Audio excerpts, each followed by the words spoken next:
to a call. William. Yes. So let me introduce the next speaker and his lecture on the apophatics. And the reading of Plato. They're very sophisticated. The title: Taking Letters Literally and Figuring the Unsayable Plato's Apophatic Legacy. Yeah, that was a long time ago when you first invited me. I've kind of drifted away, but it's the Apophatic absolutely is what we're addressing here, and of course the unwritten lectures or the unwritten teaching, Áγραφα, dogmata, is our topic. I was very intrigued to be able to speak to this topic. Not really my normal daily bread, but very, very challenging and very rich. And I thought that in keeping with the topic, I really ought to deliver an unwritten lecture, even though that contradicts the very term, lectura. And as it turns out, it's not exactly unwritten, but nevertheless, what I'm going to tell you is unwritten. It's what I've written is not the lecture, and what you're going to take away from this is unwritten and unwritable. No. And it's also unspeakable, right? What I'm speaking is really not what you are receiving, right? If you understand differently if you understand at all, says Gadamer, and we can even go more deeply.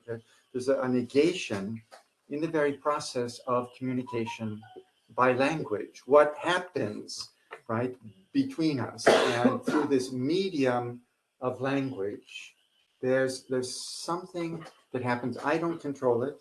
It's not really what I intend to convey to you. It's something else happens,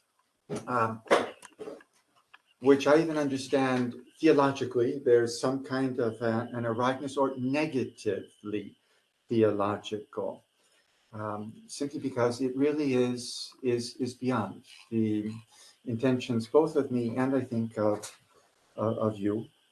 And I'm inspired for this understanding of the very nature of communication by Plato. And I think something of this predicament of thinking is captured by William Butler Yeats in some lines. Plato thought nature but a spume that plays upon a ghostly paradigm of things. Right? Those are some lines from Among School Children. And the paradigm at play in Platonism, I believe, is ghostly, in the sense of being inaccessible to being seized by us as a positive entity, or even an express formula or structure. The ground of all that we see and apprehend plays in and out of our experience, but remains ghostly and out of reach of our ordinary daytime thought and rational language. So this, I submit, is a profoundly Platonic point of view, one quite different from the usual two worlds dualism commonly attributed to Plato. The duality that I really want to think in terms of is of surface and ground, right? Not two parallel worlds, but the world is inhabited by something else, some ghostly paradigm that we don't completely grasp, but it does appear apophantically. Right, there is a fining, a showing from light, phanos, and that works together. The apophantic works together with the apophatic, right? The apo, the away from speech, phasis. We have these two aspects working together, but there's a gap between what is expressed and what remains by a kind of necessity unexpressed. This is the fundamental structure of the apophatic, and that Plato himself should have sharply distinguished between what is expressed in the exoteric form of his dialogues, written out in an enduring objective form and offered to the wider public, on the one hand, and his true, authentic doctrine spoken directly to and intended only for an esoteric circle of those specially prepared to receive and safeguard it, on the other hand, embodies a division that might be understood as analogously apophatic in nature. An apophatic understanding entails that the esoteric doctrine be taken in its very nature as something that cannot be fully expressed. What is apophatic is not simply destined for another audience. This is the Tübingen school, of course, one more qualified and carefully chosen than the general public. Apophatic thinking begins with the acknowledgement that the basis or foundation of our thinking always escapes us and irretrievably. Apophatic thinking does not encircle and capture its object, but rather opens itself to relation with what it cannot objectively comprehend, and is rather comprehended by, and to that extent only corresponds to or reflects. And I contend that this is the nature of thinking as Plato bequeaths it to us and to a vast swathe of Western philosophical and intellectual tradition.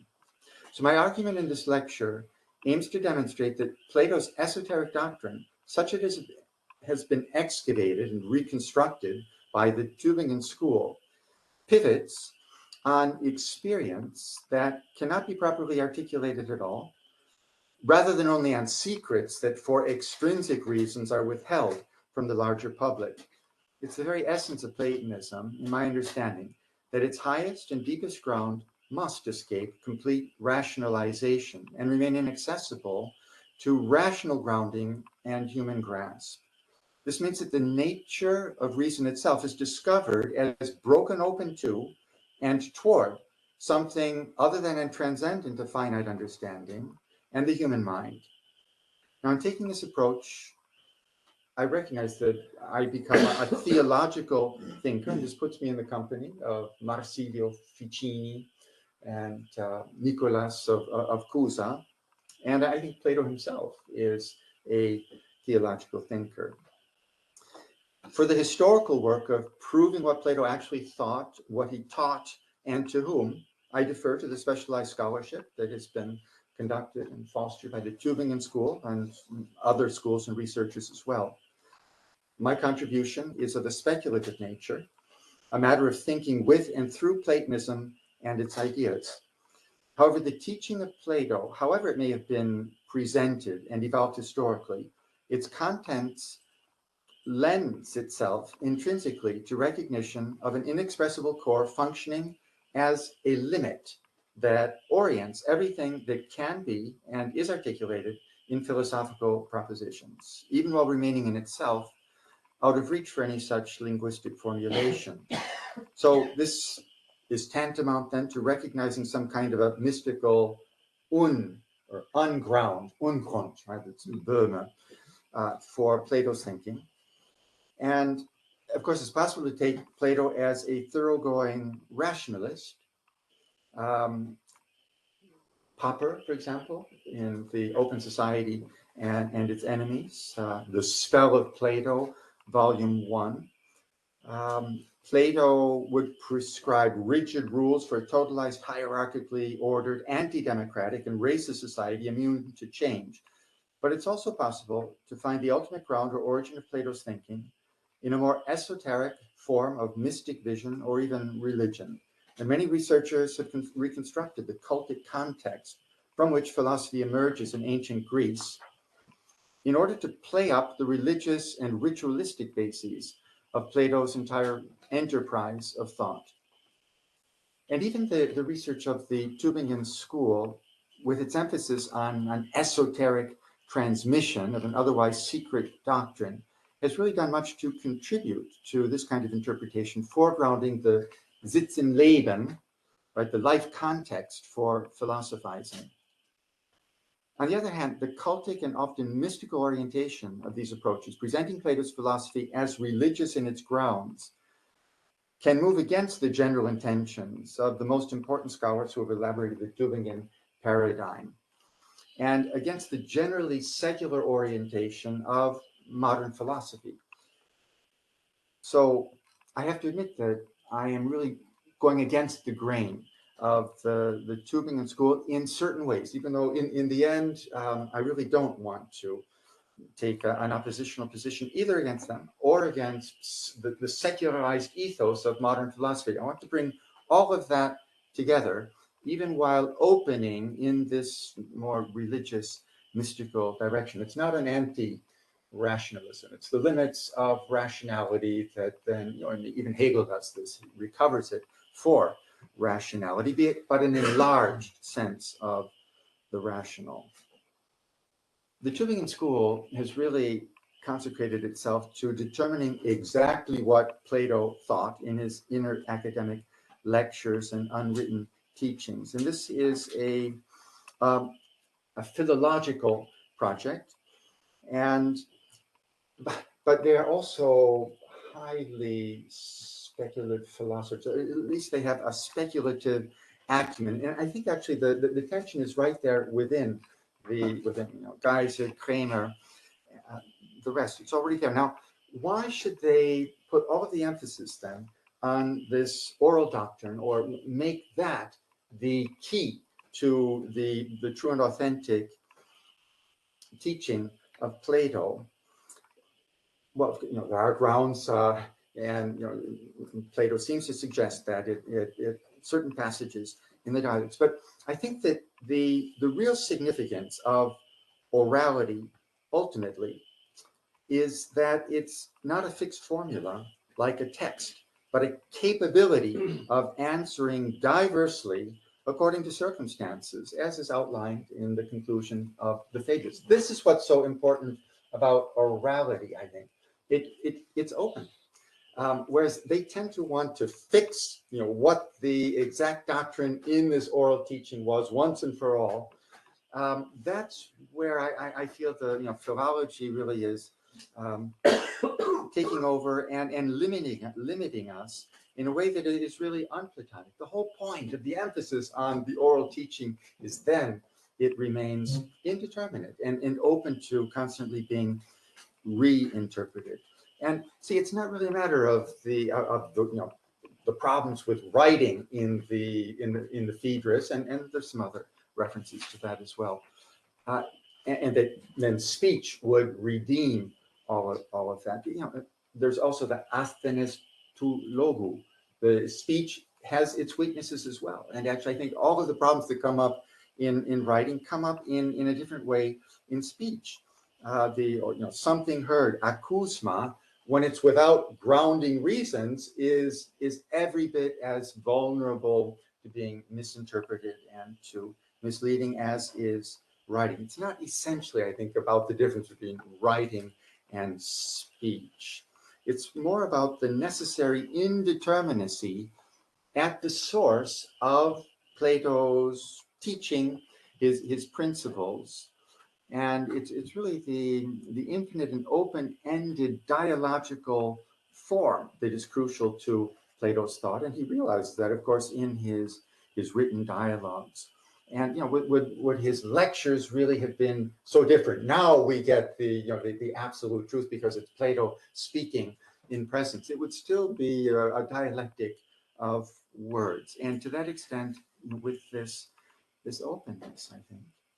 Now, that does not in any way detract from the necessity of the effort to try and determine exactly what Plato said and what he wrote, and what we're doing here, what the Tübingen School does, the minute study of the actual utterances of Plato. That's the way in which this other dimension of the unspeakable shows itself.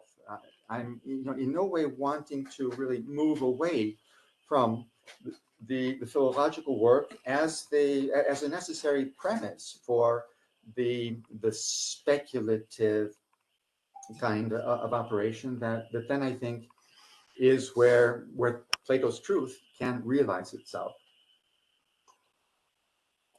So,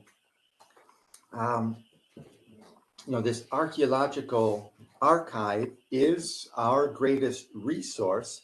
And yet, I just want to be clear that I think the very nature of ultimate principles in an apophatic perspective is to be inexpressible. So in order then to be concrete and specific, we do turn to Plato's utterances, both written and oral, that are transmitted through the tradition.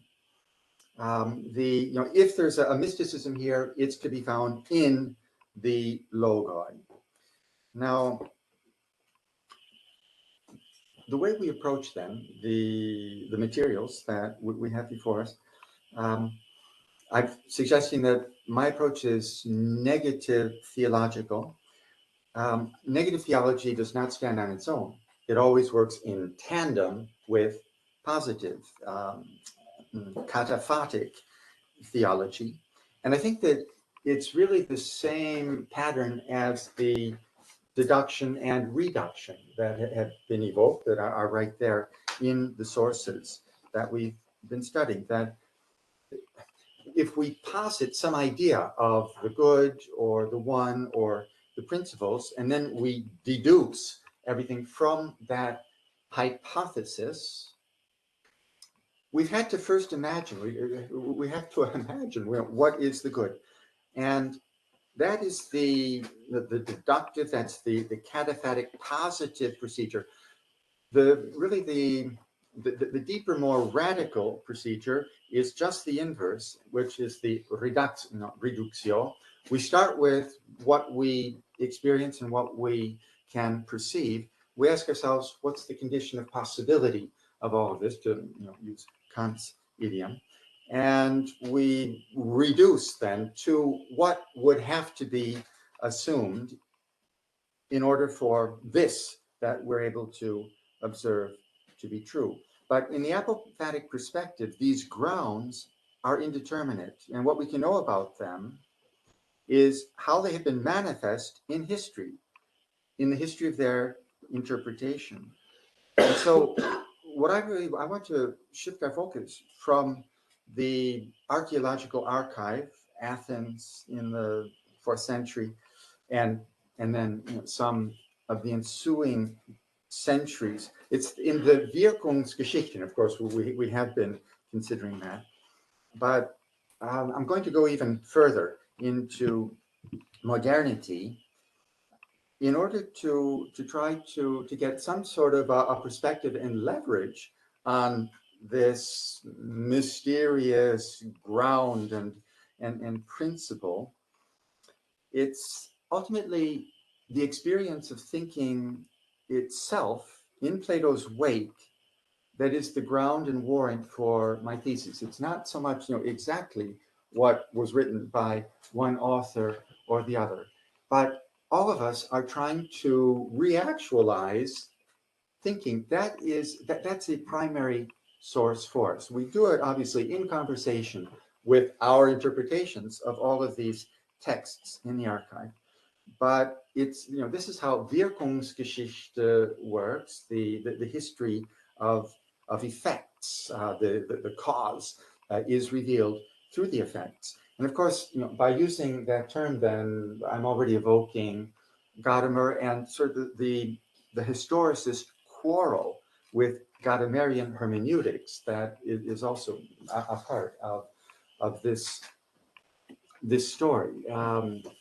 The historicist project of determining exactly what the original meaning in original historical context of Plato's writings and his presumable oral teachings were. That historicist project is rather rejecting of Gadamerian hermeneutics in really the vein that I just described. And of course, it goes back to Schleiermacher with the idea of infinite interpretation, which is something that the Tübingen authors have rejected.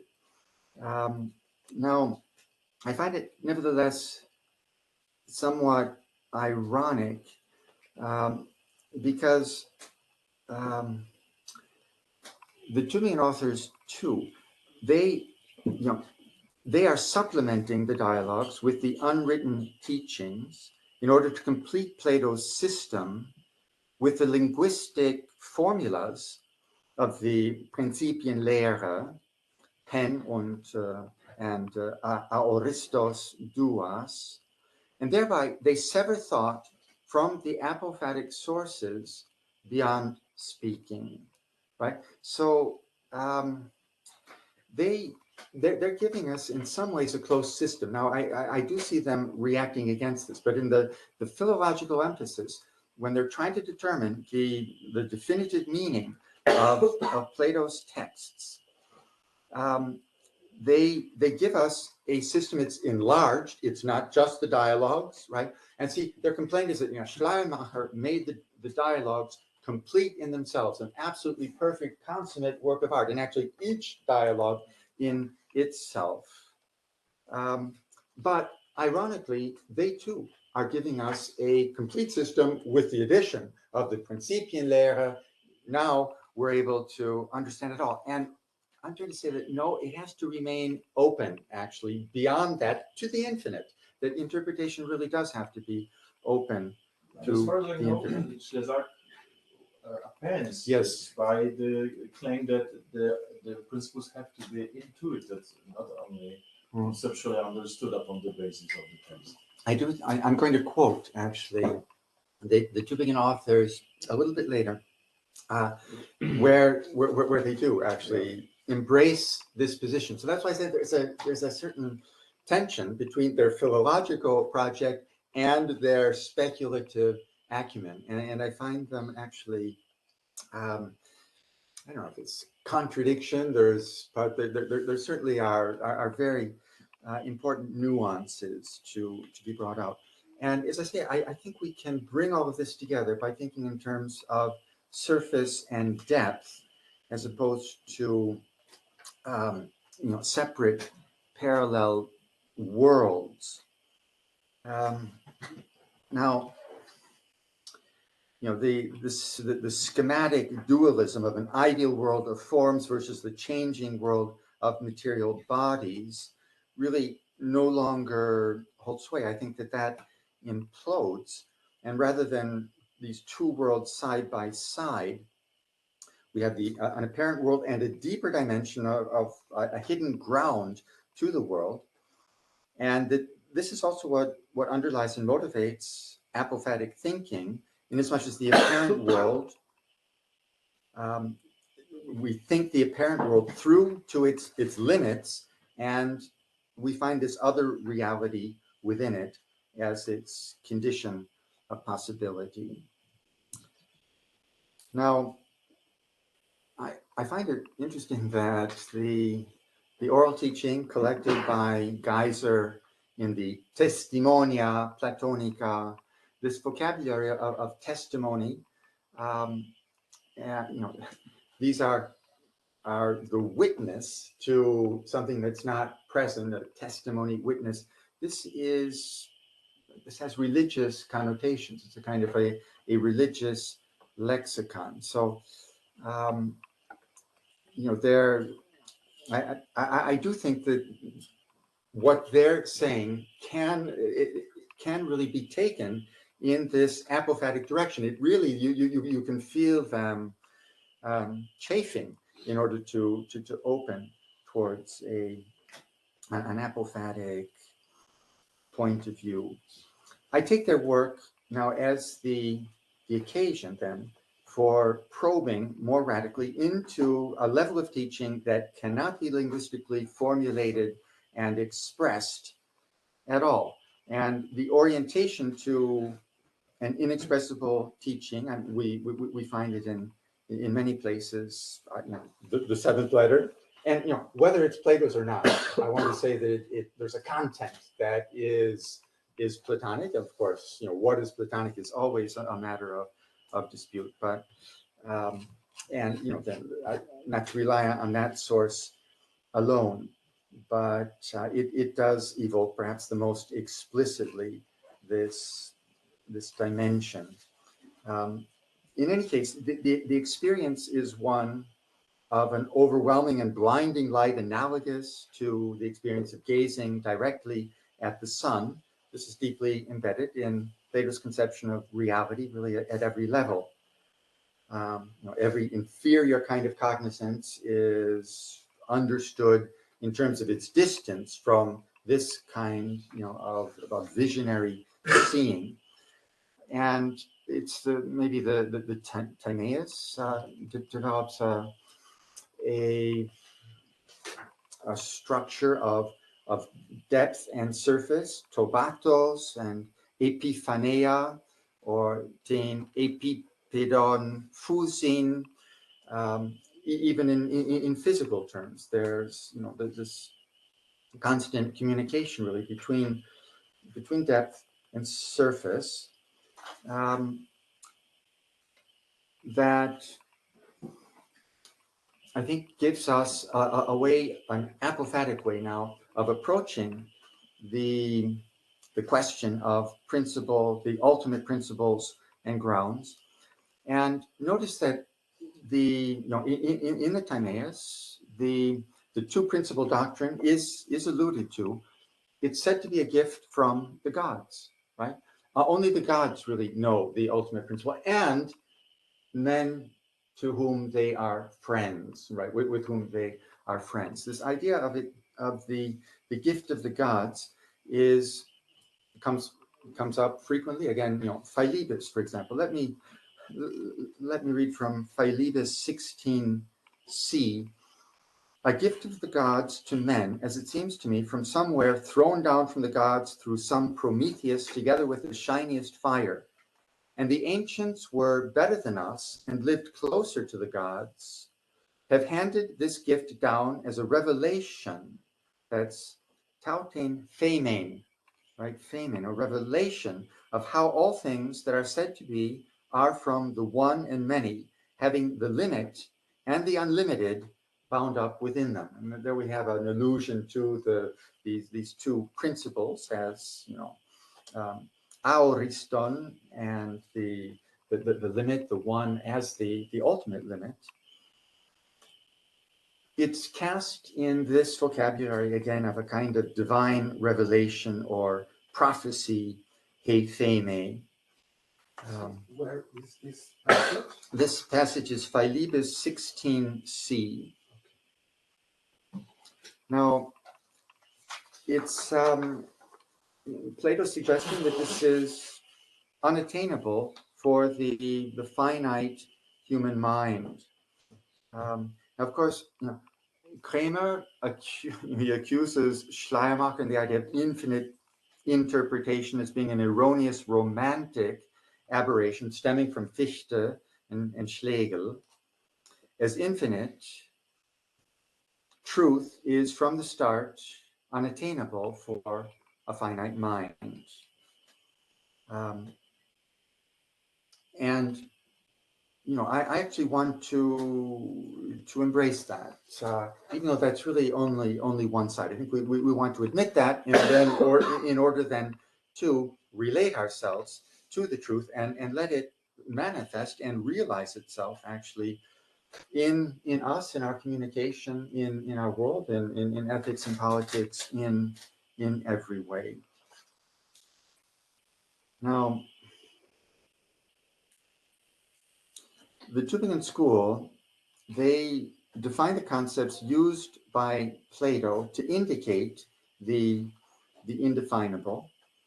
It's a tremendous theme. We've had it come up over and over in the Tonia as well. So I'm trying to actually bring it now to more of a methodological level, but certainly there's an obsession with the indeterminate, the indefinable.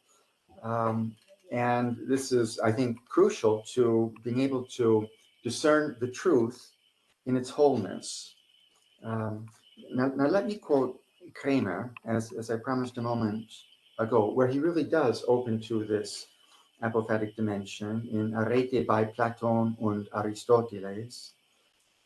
Kramer, in its absolute transcendence and absoluteness, the ground of being withdraws from the grasp of discursive thought, and is therefore, in the strict sense, indefinable, unpredicable, and linguistically ungraspable. Sprachlich nicht fassbar. Which page is it? Yeah. Yeah, Arete by Platon und Aristoteles 543, page 543. Geiser too, in Platons ungeschriebene Lehre, states, of course it behooves us now to recognize that for Plato, every type of conceptual communication is necessarily only imagery, nur abbildhaft. Therefore, also the oral teaching of Plato, insofar as it is aimed at the highest and most original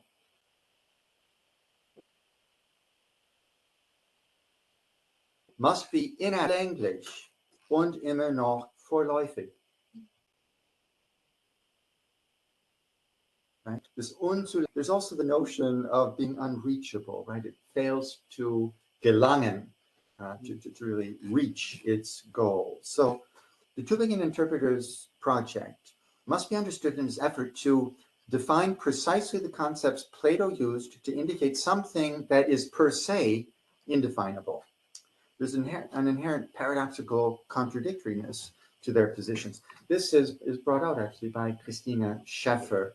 The first chapter of her book, Platons Unsagbare Erfahrung, is the Aporien des Tübinger Paradigmas. And as I say, I don't want to say they're just contradicting themselves. It's the most valuable work that we have, but the tensions and contradictions then are inscribed really into their project as simultaneously a philological and I think a speculative philosophical project. Slezak told me that this student of Burke, Christina Schäfer, wrote this magnificent book about this experience that is ultimately unspeakable, and then she disappeared and became completely silent. Whoa! After publishing this book. Right, yeah. So who knows where she is. Right. So, to the extent that we're still talking, we've not crossed that threshold. We're dwelling on it. We Maybe. still have 2 days. Yeah, okay, we'll get there. Okay, maybe we'll get there. So now I read our classic texts, whether philosophical, literary, or theological, from the standpoint of what they do not and cannot say. And this enables us to relate to the wholeness that we cannot as such grasp and articulate, but can rather acknowledge as conditioning us and any knowledge we may have of the truth. Surely a vision of whole and unconditioned truth is at the heart of Plato's philosophizing, too, whether written or oral. Wholeness of comprehension and truth have been indispensable goals of philosophizing ever since its inception in ancient Greece. All is water, all is air. There's the impulse to try and grasp things whole. And notice that to do that, you have to resort to metaphor and imagination. The philosophical quest for wholeness or for comprehension of the whole is channeled through Plato and imagination as well, with in all of these crucial places where we approach the ultimate good, and then we take a step back. That was already in Timaeus. It comes out in the Republic, the Aussparen Stellen.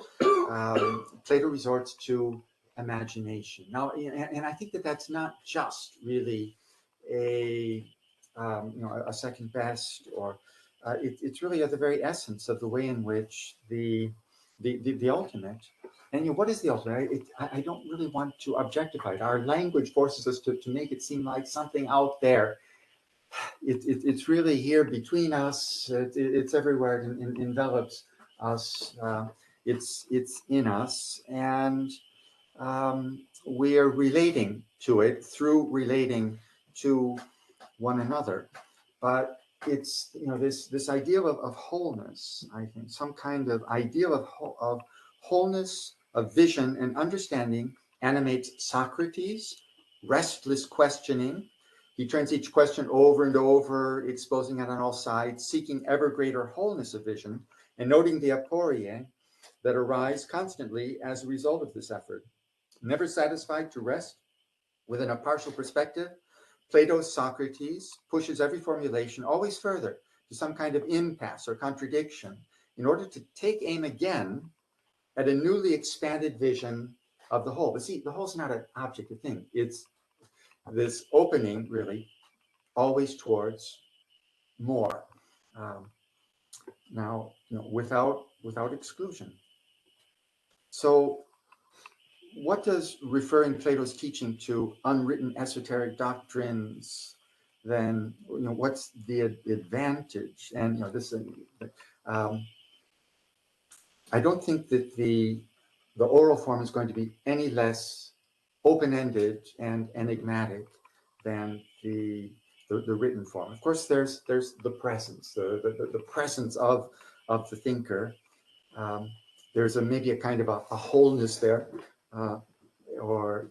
but still we're in relation with the holy, which is wholly beyond us. Here, I like to write holy with the W, holy, so that you get the homonyms in the religious sense, and then of course just in the mathematical sense of a whole.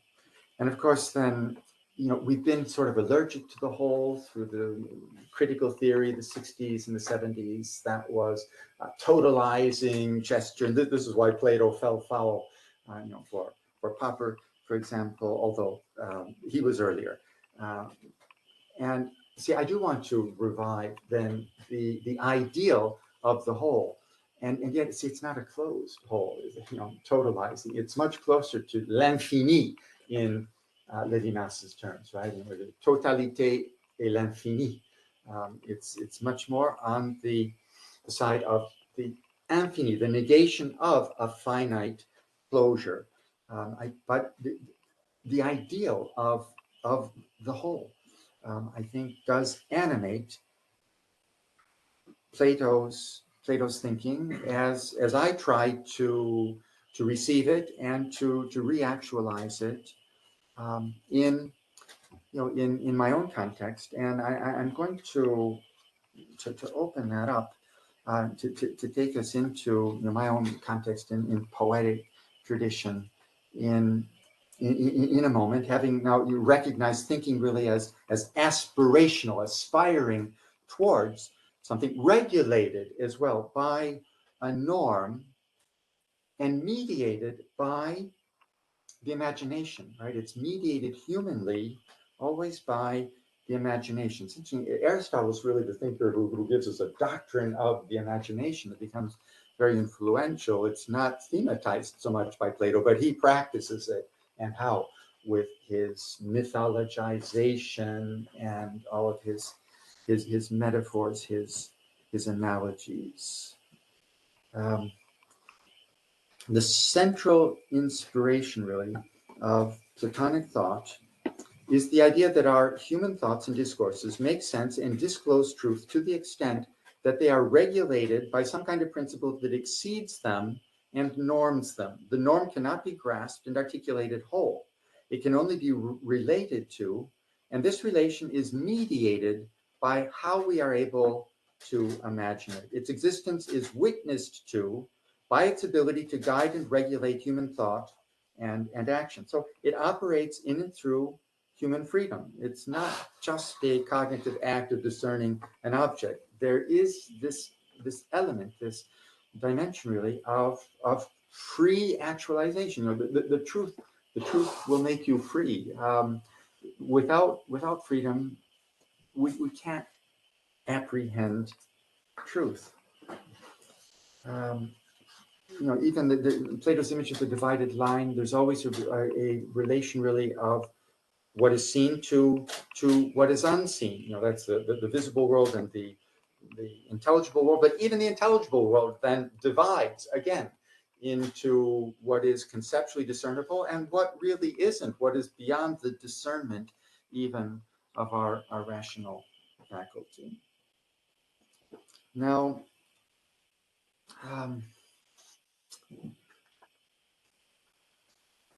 we go through the early dialogues, of course, with Socrates, Apophatic, method.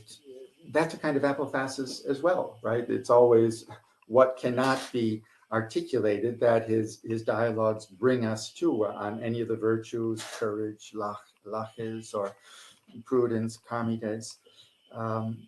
Socrates is really the great apophatic thinker for someone like Nicholas of Cusa. He really starts, right? The de docta ignorantia. This is Socrates redivivus. He's the emblematic figure for a kind of apophatic thinking that is then taken into later tradition. Now, let's go into even poetic tradition. There's a kind of a speculative reappropriation of Plato's thinking, and it doesn't really even have to be conscious. I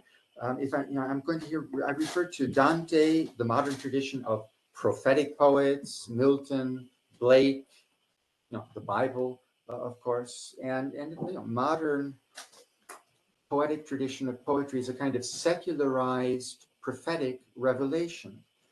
I trace this line of prophetic prophecy in Romantics, Giacomo Leopardi, Friedrich Hölderlin, Victor Hugo, and through Baudelaire, Rimbaud, Mallarmé, the symbolist poets to our own contemporaries. Now, they're not card-carrying Platonists. On the contrary, they are often materialists, and but there is a kind of idealism. The symbolist poetry does really.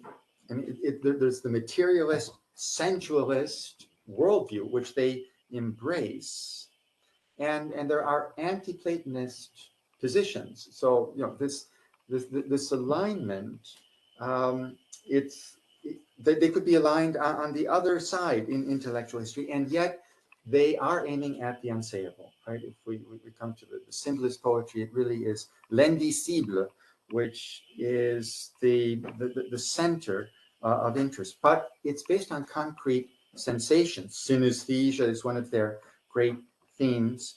The correspondence, right? The correspondences in the flagship poem by Baudelaire. It projects sensory experience into an ineffable dimension of otherworldly or extraworldly irreality or surreality or ideality. And even decadent carnal sensations have the expansion of infinite things, l'expansion des choses infinies. This is quoting from Les Correspondances. Felt and smelt things like amber, musk, benzoin, and incense sing the transports of the spirit and the senses, chante les transports de l'esprit et des sens. This idealization of the earthly has a dimension of depth and obscurity, a tenebrous and profound unity, une ténébreuse et profonde unité, realized synesthetically by confounding various senses, that is paradoxically vast, like the night and like the day. The unity in question here now is simple and clear as pure sensation, but its limit is also the negatively approached one that appears only as a tenebrous cloud of unknowing, as in the mystical theology of Dionysius the Areopagite.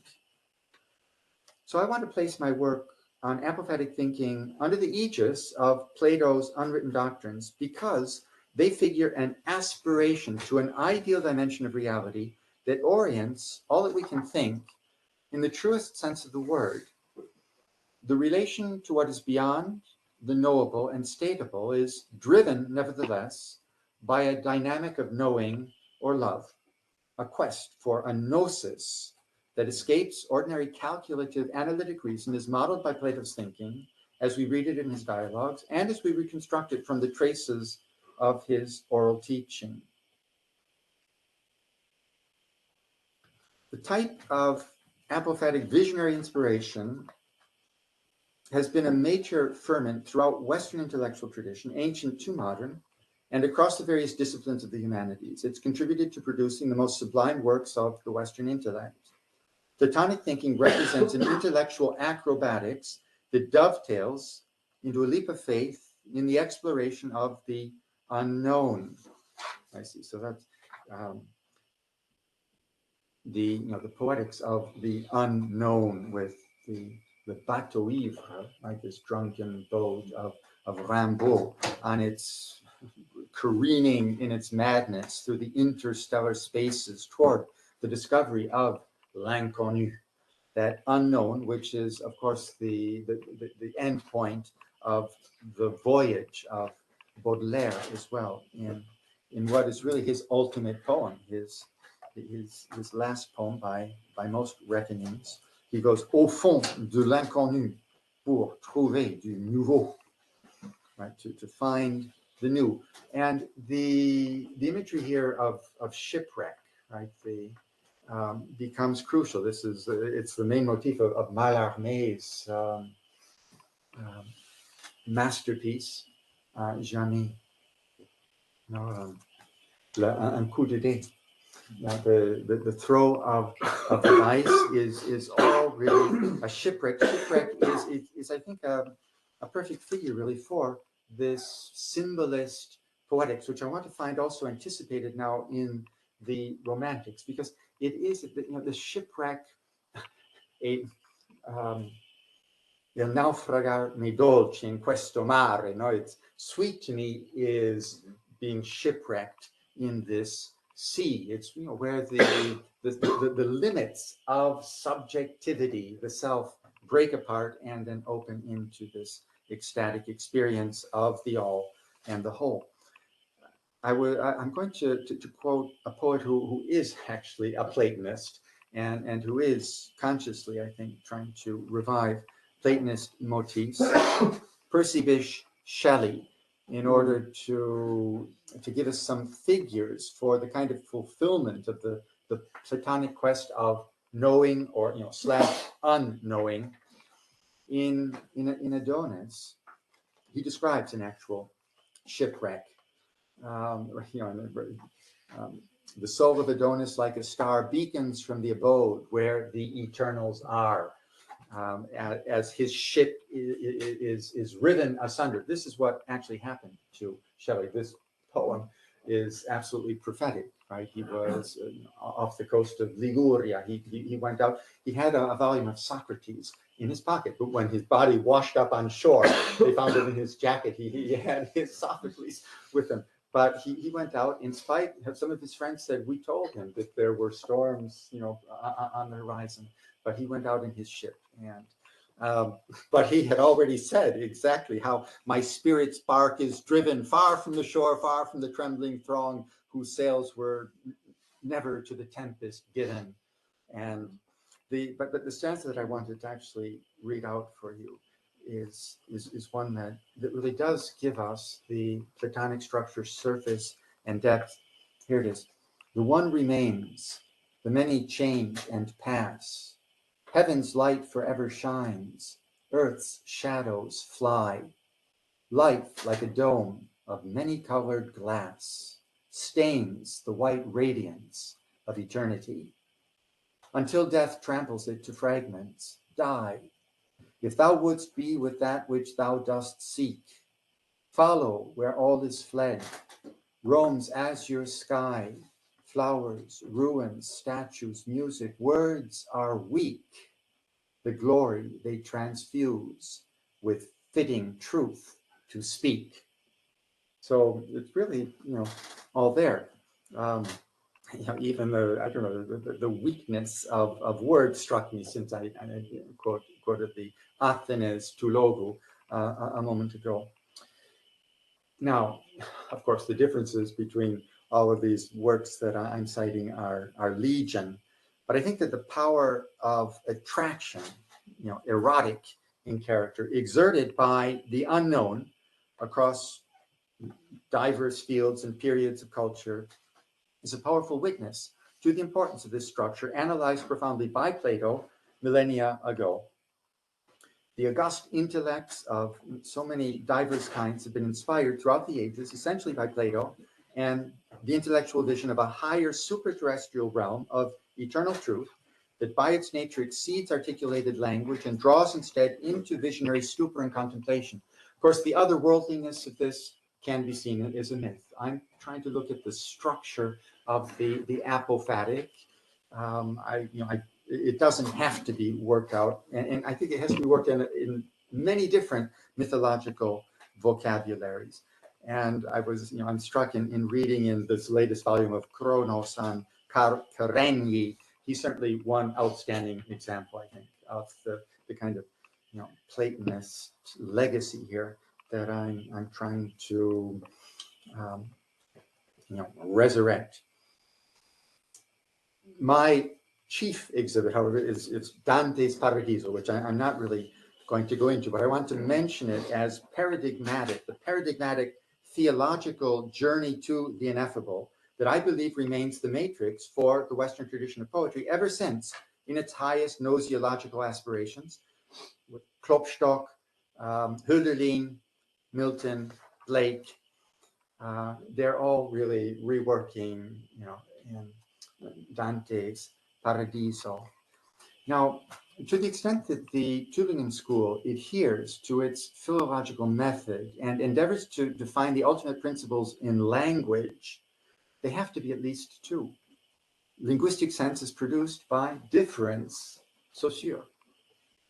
But in striving toward what is actually first, one transcends language and its divisions toward the source of all, which can be apprehended only undifferentiatedly and non-dualistically. So the difference between a monistic or a dualistic system for me is the difference between whether we're in language or we're aiming at the source and the origin beyond our language and our thought as well goes with this. And I think it's especially epic poems in their inspiration, their aspiration to wholeness, but also with recognition of a limit at which they must give over their quest to what is beyond verbal comprehension, embody this Platonic quest for a unity transcending, yet norming and holding together the entire realms of being and knowing.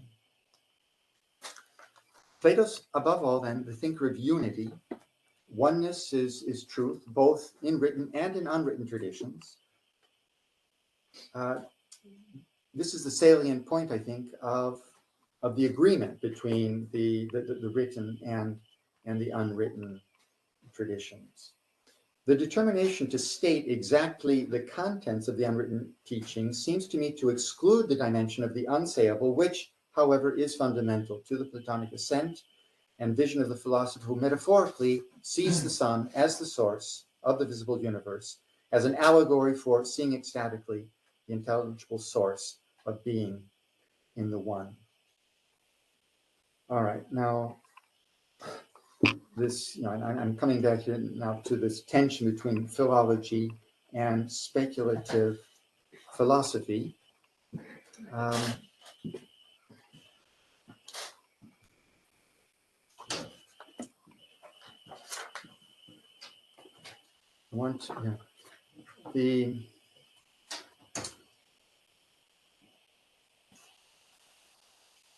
Let's see, I know I'm going to skip here, but not quite. Okay. Of course, there's the passage in the Republic, which does say that the philosopher kings are going to know the good. That's going to be the basis for their ruling. There are some positive statements, and one could say that it's simply wrong not to admit that. But look, the whole of the Republic is a dramatic dialogue.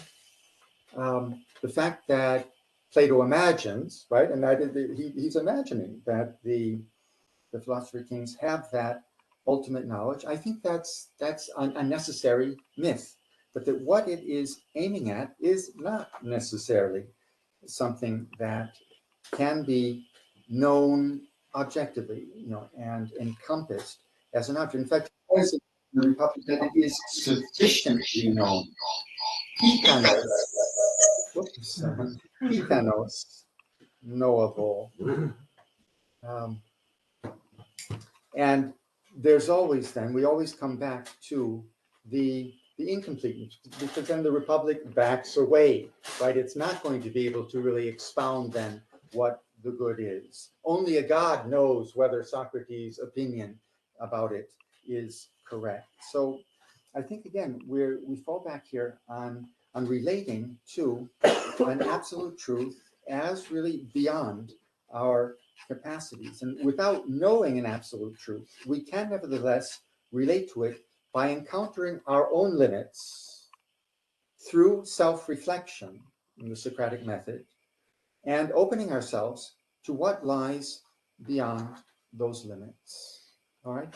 And it does really shift then from a purely noetic register to, I don't know if it's axiology, it encompasses ethics then and pragmatics. All of this is part of doing the truth, to switch to a biblical idiom.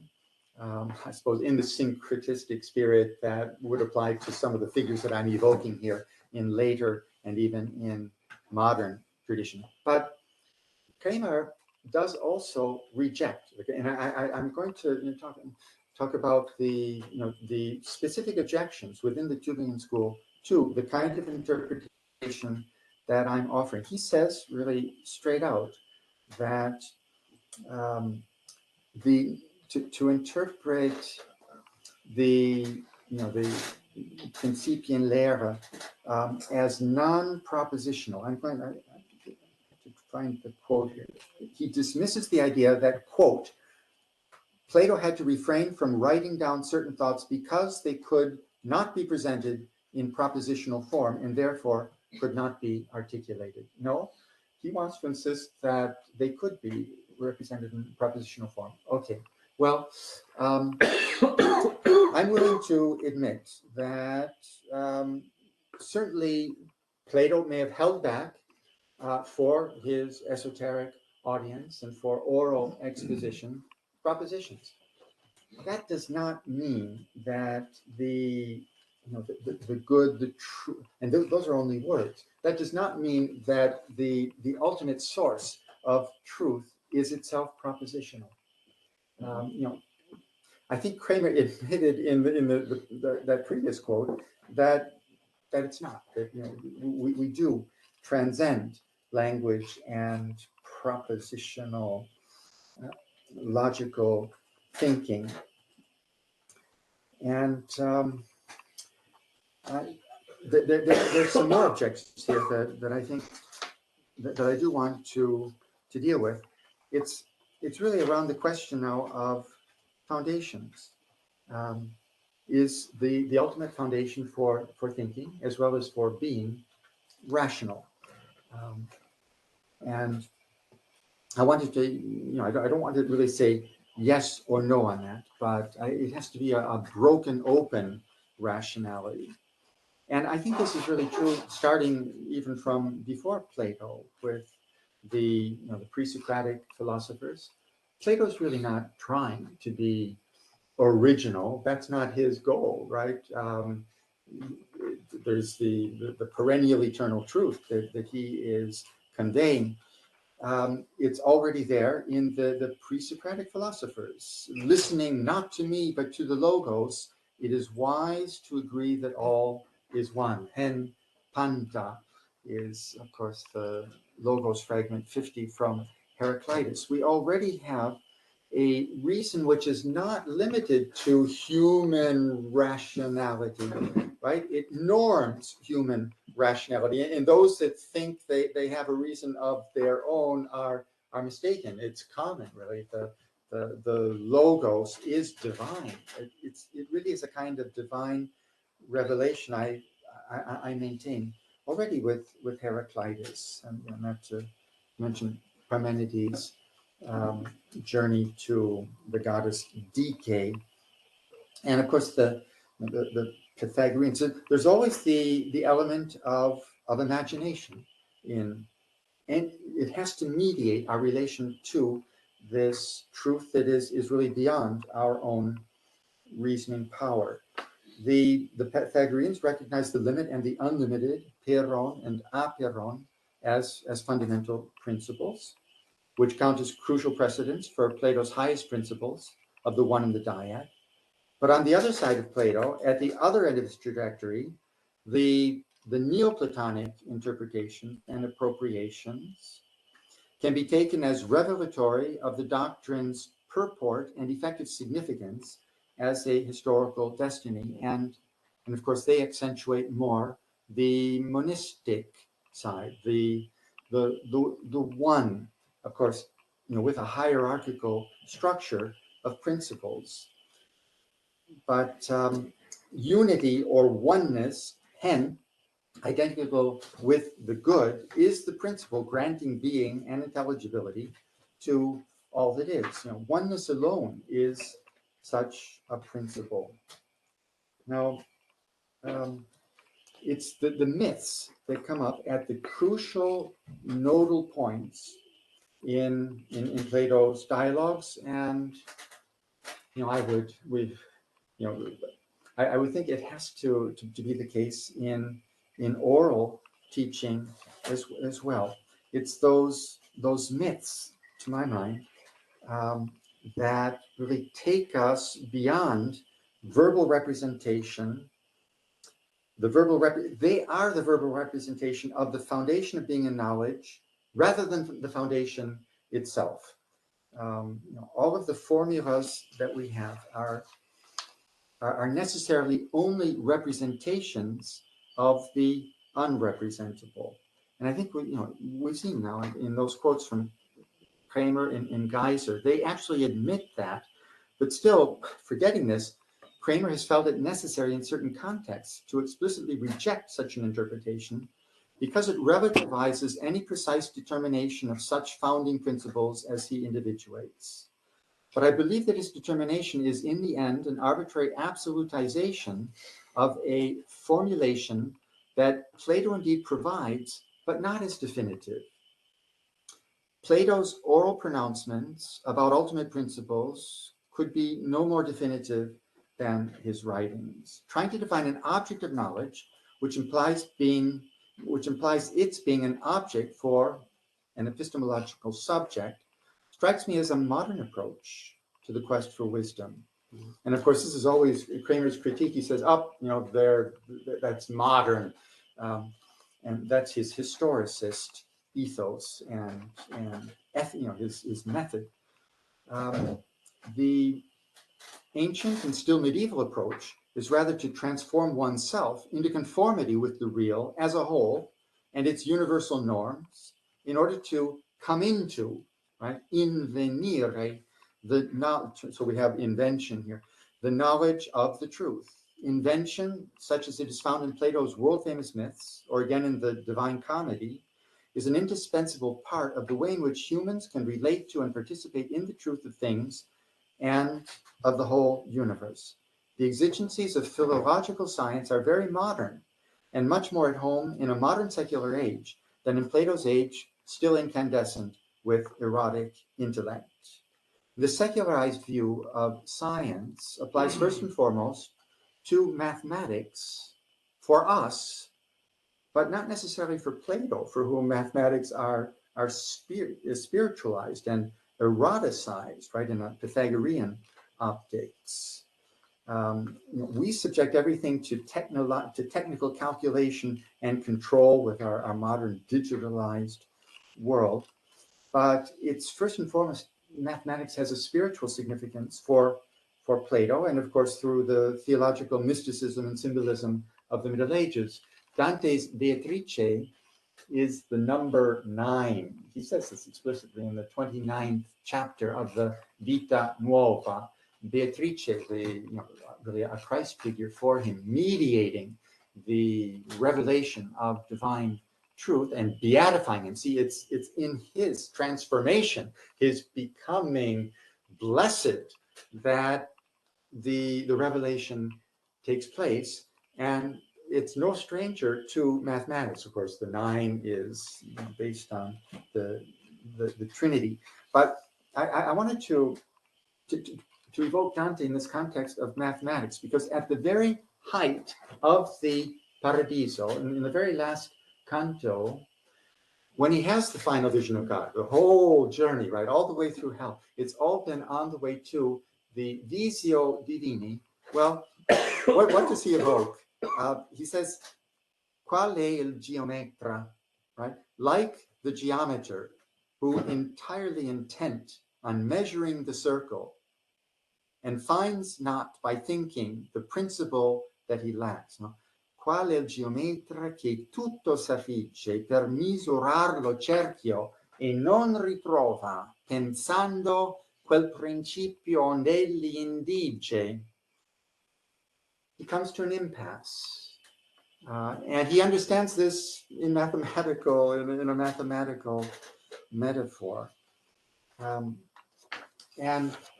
you know, already in Plato's time, non-Euclidean geometries challenged the totalizing, rationalizing geometry of Euclid, pointing to some proofs, to some gaps in its proofs. And of course, then, you know, there are irrational roots that would also cause havoc for rational mathematical science. And Vittorio Hösli, of course, treats this subject in a good bit of depth. And he's, you know, the obvious solution is, well, there's intuition. There's just, you know, you can't prove. Ultimately, you have to see. But he's not satisfied with that. He wants to provide an ontological grounding, not just a mystical vision. You know, we can't resort to mere intuition as the ground of proof because it's unscientific. And instead, Plato grounded geometry in his theory of the two principles. All right, so he gives us the Tübingen solution here, an ontological grounding for mathematics. And now, you know, where mathematical proof runs up against an impasse, then he invokes this Principian Lehre as the solution. For me, the impasse is the catalyst for breaking open to the wholly other. And there's no solution, except in the Wittgensteinian sense, of dissolving rather than solving the problem, right? But it reorients us. Coming up to this impasse does reorient us, always pointing to the two ontological principles, as the Tübingen school does not sufficiently heed the way that these principles point beyond themselves to a higher ground, or rather Ungrund, once again, that is not defined and cannot be expressed. Now, Geiser himself had already projected a stage of direct intuitive knowing of the one beyond the oral teaching of the master, which was already deemed to be a stage beyond the literary dialogues. The andere can be communicated by teaching. Bereich des lehrhaft Mitteilbaren lies a completely unsayable realm. Bereich des gänzlich Unsagbaren. And he gives areton as well. From the seventh letter, I believe, is where that would have to come from, and from other sources in the Testimonia. The direct intuition of ultimate grounds by nous cannot itself be grounded. Nous, as intuitive knowing, is without grounds, and is to that extent equivalent to a kind of unknowing. Now, for skeptics, intuitive knowing is only a myth. In any case, any articulate account of it can only be constructed in imagination. This is a quotation from Geiser? Or? That was a quotation from Geiser, not the last thing. No. This is me speaking. I'm sorry. Yeah, I just quoted those two phrases from Geiser. Yeah. Plato's expositions of the ultimate vision of the one or the good resort to images and myths. The knowledge of the ultimate principles or grounds, which cannot itself be grounded, and therefore cannot be knowledge in the proper sense, is more a type of experience, and to be precise, life experience, more than empirical experience of objects, because it is ultimately experience of being as a whole. Tes holes ousias, in the terms of the seventh letter. Prepared for and triggered by philosophy and its dialectic, this intuitive visionary experience produces insight into every being, no? Peri hekaston. This experience is unitive, unitive. There's a lot about this in Robert Bella's work, for example, and would have to transcend that of the two principles. It's unitive or non-dualist is another way, that sort of gestures in the intercultural direction towards Advaita Vedanta would be comparable, I think, in this kind of wisdom. These principles, and it's has to transcend differential language and logic generally. Logically, Plato's theory of principles is dualistic. It comprises the one and the dual. But to account for the origin of all things, this system has to overcome all complexity and function as monistic. The theory of principle is viewed by Tübingen interpreters as an open system, right? They do actually come in this offenen System. That is Kramer, but it's really Jürgen Wipper, I think, who is quoting Kramer. Vision of the one reaches beyond logic and dialectic to unsayable experience. Geiser lucidly perceives that, quote, here logical thinking cancels or sublates itself and gazes intuitively. Okay, here sich selbst aufhebt, intuitiv.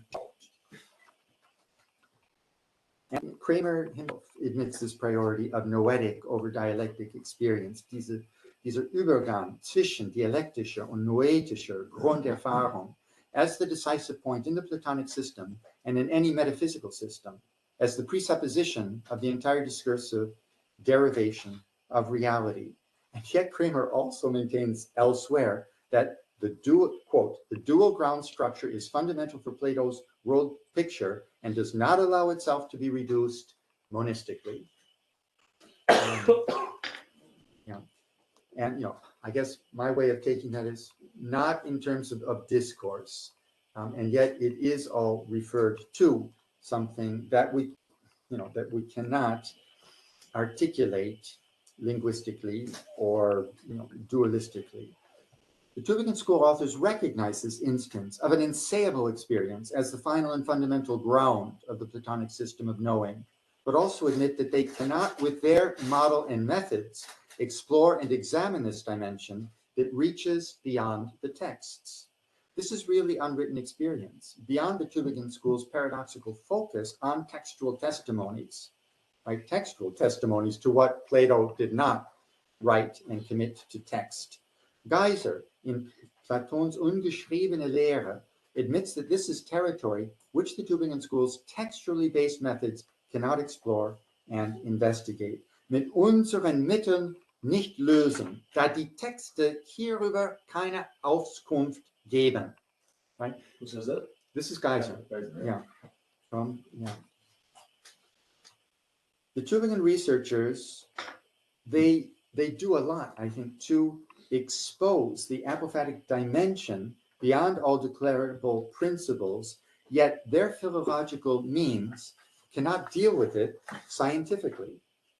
For my approach, this is not really a historical problem at all, but one of reactualizing Plato's thinking and the essential experience transhistorically in our own times.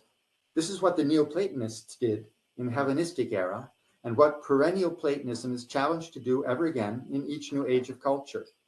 The Neoplatonists' texts, like Plato's own, are full of indications concerning this experience that cannot itself be rendered in words. This dimension belongs to and opens the domain of religion beyond what purely secular philosophical logic can discern. I've said already, I don't really want to polarize, but I want this religious cultic context to be brought into the picture. You actually brought it in on, from the very beginning. We were talking about some of the relevance of the Pythagorean cult, certainly Of the mysteries. And the mystery religions. Like his work. Absolutely, yeah. I think that is fundamental here as well. And I'm not going to elaborate on it. Let's just bear in mind the even within the dialogues, we go down to the Tereos in order to pray to the gods and gaze upon the festival, right, as the context for the Republic. And of course, the Phaedrus is taking place in the holy district, Agra, with evoking the myths of Pharmacia, Orthia, the nymph, being wrapped away by the god Boreas. And we have the language of gathering and being together, sunousia, and the giving and receiving of teaching, partidonai, didasking. All of the this vocabulary does evoke the mysteries and cultic context, and also of a showing without words, right? Ritual acts and demonstrations would put symbols like corn or the phallus before the eyes of those being initiated to represent the presence, a visitation of the gods. And of course, then Phaedo, what's the last gesture of Socrates' final bidding to Crichton, that he not forget that they owe a cock to Asclepius, presumably for curing Socrates of this fever of life. Right now, in death, finally, he's cured, and so he makes a sacrifice, a gift to the god. Now, reaching outside and beyond the text, this gesture is an evoking of the god into presence, as in the mystery religions. And this is how Socrates dies, with a gesture of piety and gratitude to the god that is embodied in a ritual act signifying, with an at first enigmatic symbol, unsayable truth, for which the philosopher in every moment of his life prepares to die. Socrates' death and Plato's dramatization performs an archetypal enactment of philosophy as a practice of dying, and presents this philosophical dialectical act as a kind of initiation into the mystery religions. And we have this persistent pattern of drawing back at the moment of revelation within the dialogues, those Aussprachen stellen. That too, I think, is making a space for this Ereignis to be understood in apophatic terms. What all the dialogues indicate through these evocations of the ineffable religious experience is that the truth of philosophy lies ultimately not in any definite verbal formulas, but in escaping from the net of words and dissolving the illusions created by whatever verbal constructions. This escape is effectuated by praying to the gods and opening ourselves to our own unsoundable depths, the depth of being that we share with all other creatures and entities and are inhabited by ourselves. This relating to all, to our common higher ground, is the movement of thought and spirit in which truth can be realized. Now I've stated it in somewhat pious religious terms. The apophatic doesn't have to be stated that way. I think it's only one possible vocabulary. This is going to communicate fully with the most radical secular kinds of theology. My work has been done in dialogue very much with postmodern, Derrida thinkers who are radical atheists. Now, in this light, the verbal exchange of dialectic shows up as ritual action. It does not define truth itself, but rather gestures toward another realm beyond the verbal sphere in which truth can be intimated or touched or glimpsed. And this changes the outlook and orientation of thought and of life itself. Our relations with others are then based on something else besides the calculable finite relations with things that we possess and have power over. The truth of our being as a being in general can be found and experienced only in infinite openness to others, not in what can be verbally defined and thereby confined to a concept determined by a finite content and necessarily exclusive sense. This is the very nature of sense. Dialectic, without recognition of this higher common all-encompassing norm is bound to degenerate into a power struggle. The mysteries, there's one other wrinkle here. The mysteries remain archaic in that light and darkness, anguish and exaltation, life and death are inextricable, right? Plato contemplates the ideas, and finally the idea of the good in pure light without darkness. This is really sort of the axial age. It separates, with Buddha, with the prophets. We now want to have an absolute pure good. God is all good. And so is Plato's good divorces itself from any kind of, from the negative principle. The rational order remains beholden to, but all right, so he sublates the real wholly into thought and language. This is this process of idealization in Plato. Yet this rational order remains beholden to what is not thought and not said.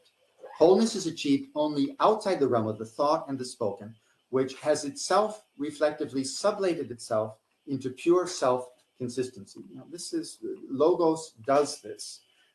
Hegel would be, the culmination of thinking Logos through to its ultimate self-consistency in pure self-reflection. And this is what Platonic idealization in a first movement achieves. In the realm of pure ideas, the negative is erased, but placed back into its experiential context, open to the whole, thinking too must embrace the negative at its source springs. This it can do recursively by reflecting on itself and realizing its limits and orienting itself to that which it cannot think. Truth is attained to in exceeding the exclusive perspective of any finite thinking into an infinite openness to others. As Blake put it, if the doors of our perception were cleansed, everything would appear to man as it is, infinite. The mutually exclusive narratives that Vladimir Putin's Russia or that NATO are telling themselves, or that Taiwan or the US or the People's Republic of China are propagating, would break open, and the realization that the truth is contained in no one's narrative, but only in our mutual relatedness and beholdenness to one another would break through and shine out. Although Plato conceives of pure being and purges negativity from the realm of the ideas, he remains ensconced in a cultic context reminiscent of the pre-axial culture and its holistic acceptance of the negative as inextricable from the positive. Apollo's light of truth as aletheia discloses beings in their being, but this can only take place in the shadow of non-being. Now, the enormous, almost matchless transhistorical fecundity of the Platonic tradition across the ages depends, I believe, not on any specific determination in words of principles, but rather on striving for a unity that can never be definitively rendered in verbal terms. The transcendence of form and of unity beyond any of their manifestations in the sensible and even in the conceptual world, including mathematics, opens the space in which transpires contemplation of the one and its relation to the inexhaustible manifold of the cosmos.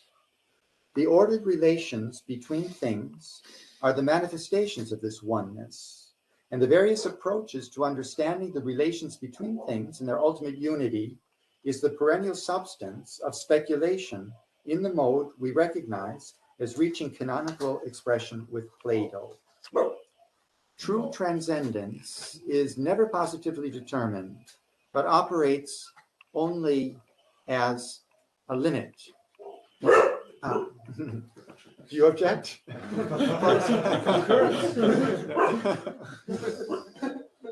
For example, the one is not a number. The one is just the limit of number, right? All number is derived from the one, but it itself is beyond number. And the same, the point is the limit of the line. But the line is not really consist in points. The point again is a limit beyond that cannot be grasped. So fundamental to Platonism is acknowledging an ideal reality as the source of all being and the norm of all knowing. This ideal cannot be humanly fathomed, not adequately anyway. It can, however, be related to in the various types of knowing that are humanly possible, practical as well as theoretical, rational as well as ritual and experiential. Projecting oneself toward this ideal world or order is a logical consequence of the vision of the ideas or ideals that contradistinguish Platonism. The recognition of something unsayably good as our lodestar and goal and a norm for thinking follows as a consequence of thinking the ideal, since all our finite apprehensions and conceptions fall short of the infinitely ideal. Creating such idealities is the genius of Platonism par excellence. Imagining the ideal lends itself to and has inspired untold poetic creations and creators throughout the annals of cultural history and still in the present. The aspiration to the ideal, belief in an ideal whole in which we are all one, the idea that the ideal that is possible for us is more than our own individual being and subjective perceptions, are overarching tenets of Platonism that I embrace, as long as their express form remains fluid and not fixed. Iris Murdoch long ago perceived Platonism as a matter of unselfing, and that entails recognizing that other and even contradictory expressions in different cultures aspire to the same unity. The ideal certainly exists in the projection of human desire and imagination, whether or not it exists in the objective mode that Plato's theory of ideas seems to suggest. The theory of ideas itself might best be taken as necessarily mythic illustration of unrepresentable ultimate grounds. The idea of perfectly objective scientific knowledge is itself a myth. Any determinate object, such as science requires, is always already an abstraction, existing only in relation to a subject, or at least to collective subjectivities. Our sciences are all abstract, right? The real, even though we can, quantum mechanics and antimatter and all the rest. All we can do is conceptualize in abstractions that never are able to grasp and penetrate the real in its core. So scientific objectivity is the founding myth of our techno-scientific modern culture. But the representation of the objectivity of knowledge, emblematically with his theory of ideas, is one of Plato's great myths. We've unfortunately forgotten that Plato propounded it, arguably, as a myth. And actually, Christina Scheffer does present Plato's philosophy not as exiting from myth into the maturity of the logos, right? This is our common Hegelian history of philosophy, but rather as restituting logos to its mythic origins. I mentioned an earlier book of hers, and her follow-up book was Platon und Apollon, vom Logos zurück zum Mythos.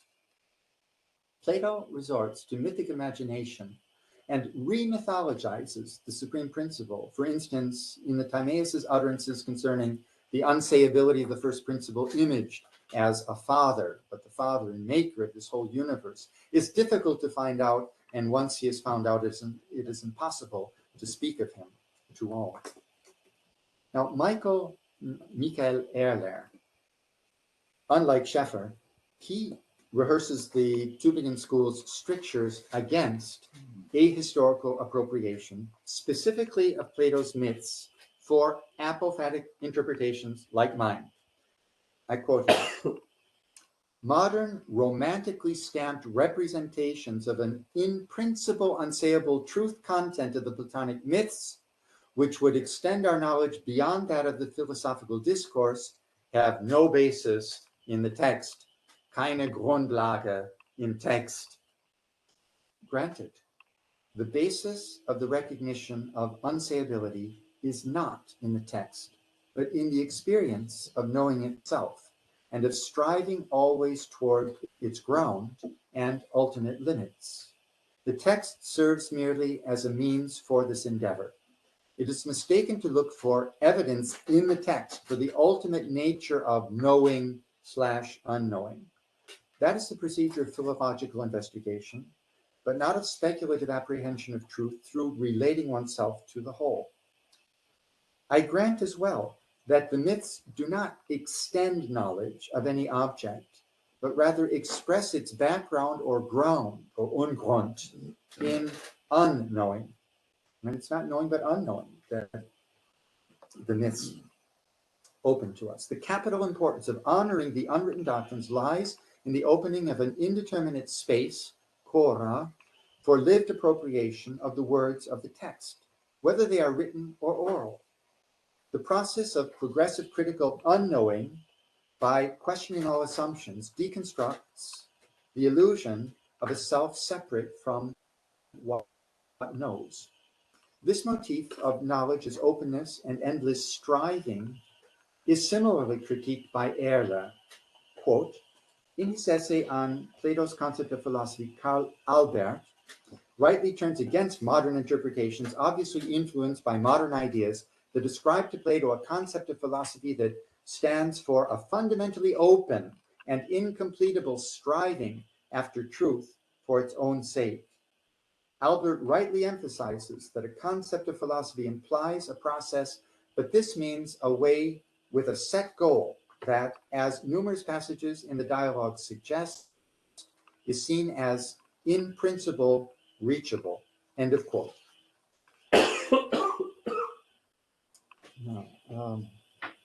So in principle here, at the end of this quote, yeah, als prinzipiell erreichbar, in principle here it should be understood to mean in representation, but not in reality. It is crucial to represent the end of our striving, but this imperative belongs to the language and discourse. And Plato, like Dante, recognizes that this is something constructed, made up, fiction in comparison with the absolutely real. The striving for or aspiring to truth, at least inasmuch as it transpires in discourse, is not to be taken in and for itself. I'm quoting was war das? Streben nach Wahrheit seiner selbst willen. It is only a means of relating to something or someone absolutely other. So I recommend openness, not as opposed to closedness or conclusiveness. Instead, I recommend relating every kind of conclusion to the wider whole of which it is part and which it cannot encompass within itself. Now, this goes paradigmatically for effects and their causes or higher grounds. The basic intuition of Platonism that the physical phenomenal realm is grounded in or generated by an intellectual ideal or unchanging reality comes from the observation that there is a constant order to things in our world of changing phenomena, that they are organized into kinds and follow set patterns in their transformations. This order is not itself given in the phenomena themselves, but apparently regulates them. Thinking about the ordered shifting about of phenomenal reality makes us think that it must have invisible structures regulating it. The imagination can project such an ideal that would be the single archetype to which all phenomena of a certain type would conform. Plato formulates and bequeaths this thought to subsequent Western culture. In the Romantic age, for instance, Coleridge's doctrine of primary imagination, unlike secondary imagination and fantasy, but primary, it's the creative act of the universe. It's really God's act. It expresses the creative role that Kant's philosophy had accorded to imagination in the third critique as the linchpin between the theoretical and practical reason of his first two critiques. These are modern expressions of imagining the ideal unity of the real through intellect operating as imagination. Anciently, this limit of expression is enshrined in the ineffable Neoplatonic one, or in the good beyond being that is equivalent to the one in Plato's thought. Such unity can be expressed only through imagination, since in itself it is beyond adequate expression and comprehension. The ideal is the idea, that represents the oneness of a multitude. To strive for unity is to strive for the ideal. The mediation of representation is crucial here. We are reminded that representing the ideal is a task for the imagination. Striving for unity, we imagine the ideal and orient ourselves to the whole that embraces us all. The us or we becomes open to all beings and all reality. This is a quintessentially Platonic way to think, I grant that idealization is only one mode to be pursued in tandem with other more directly realistic strategies. Nevertheless, I believe that Platonic idealization is necessary to preserve our world and humanity from self-annihilation. Platonic idealization is a non-objectifying or de-objectifying mode of thinking when it is trained on the transcendent or ineffable. It becomes the opposite of the reifying mode of thought, positing the separate existence of ideas with which it is more commonly identified. Recognizing others and striving for unity with them is necessary to keep us from tearing ourselves and one another to pieces. In language and even in thought, given the necessarily dialectical structure of thinking and discourse, with its differential linguistic logic, this ideal unity is not perfectly realizable. Yet imagining an ideal of oneness can orient our language and thinking to the unity that cannot be properly expressed or conceived, and that alone can redeem and pacify the conflictual predicament of our natural separate existence. Profoundly considered, the language of God, theology, expresses just this ideal of unity.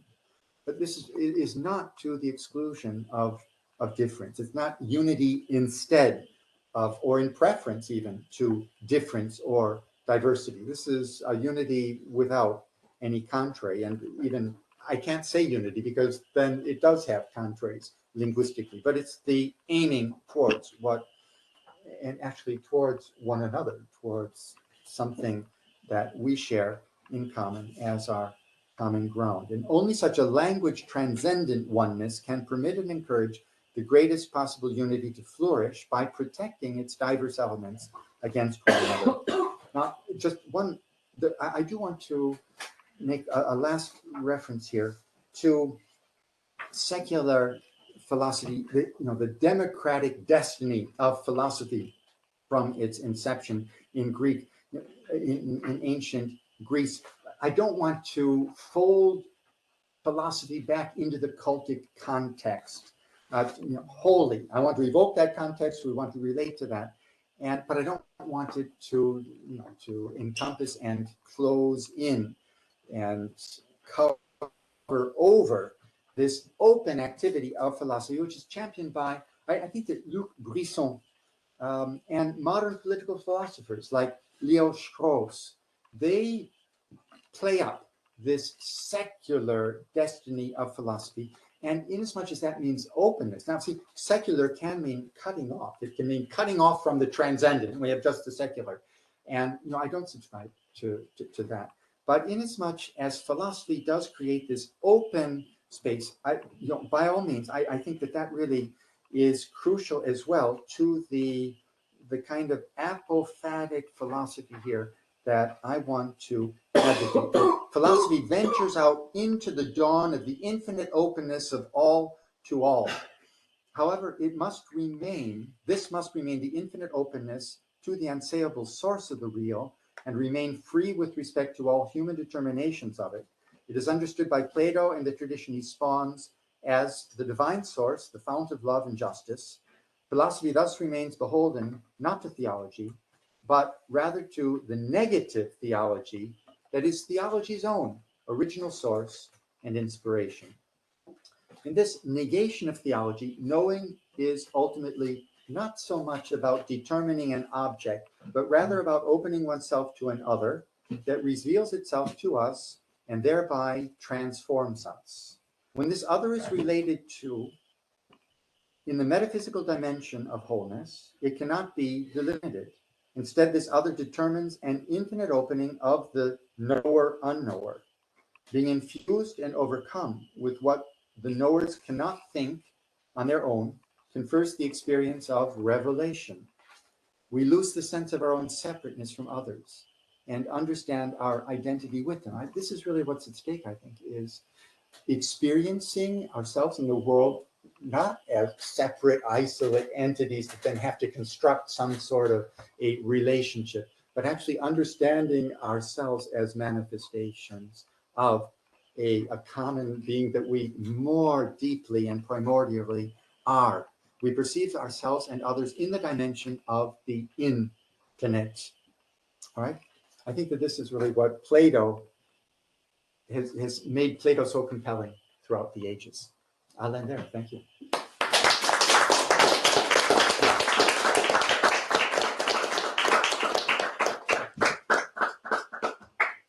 I have a comment, but if anybody first, please. Rather than a question, is a comment also on my side. Well, thank you for a very rich presentation and so many things that I would like to peruse in what you said. But for example, the thing of feeling oneself into the oneness, right? That's how Plotinus describes the essential being of each single thing that is synesthesis, the fact that we feel, first of all, a unity with ourselves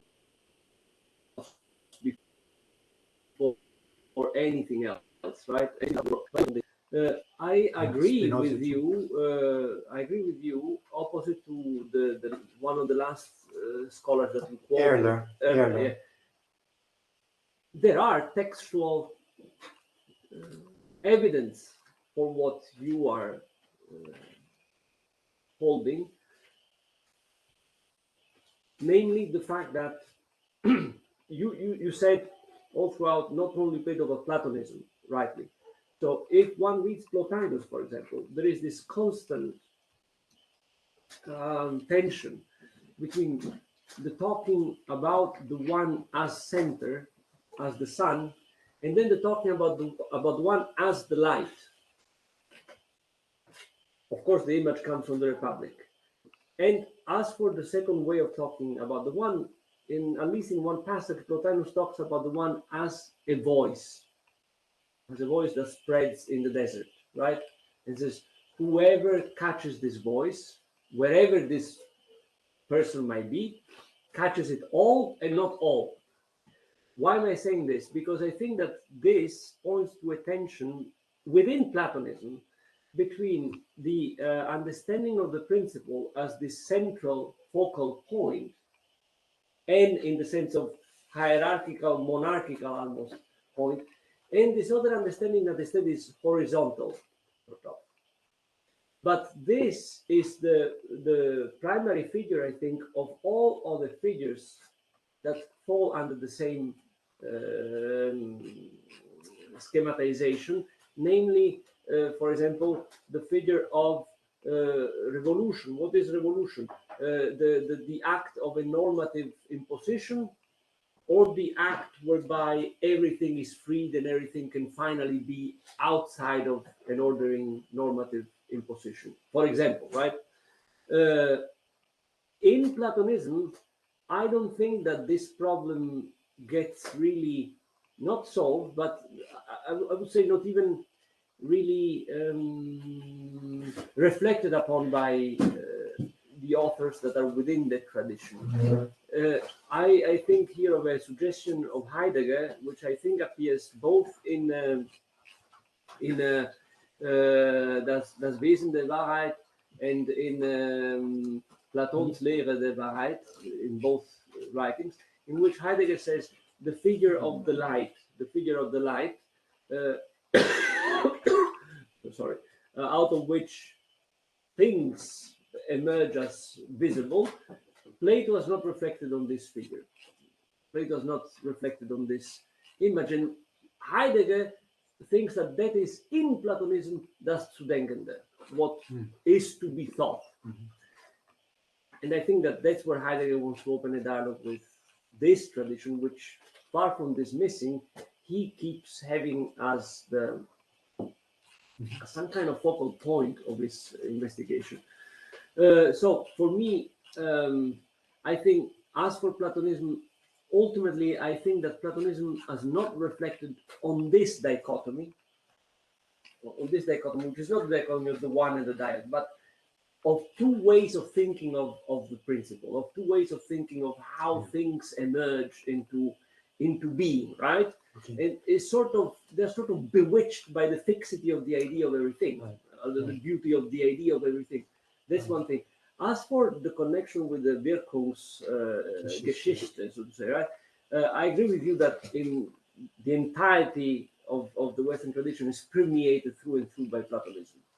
I think that without Platonism and without Neoplatonism, particularly, and separating Plato from the Neoplatonic tradition for me is historically absurd, because we have Plato through the Neoplatonists, we like it or not.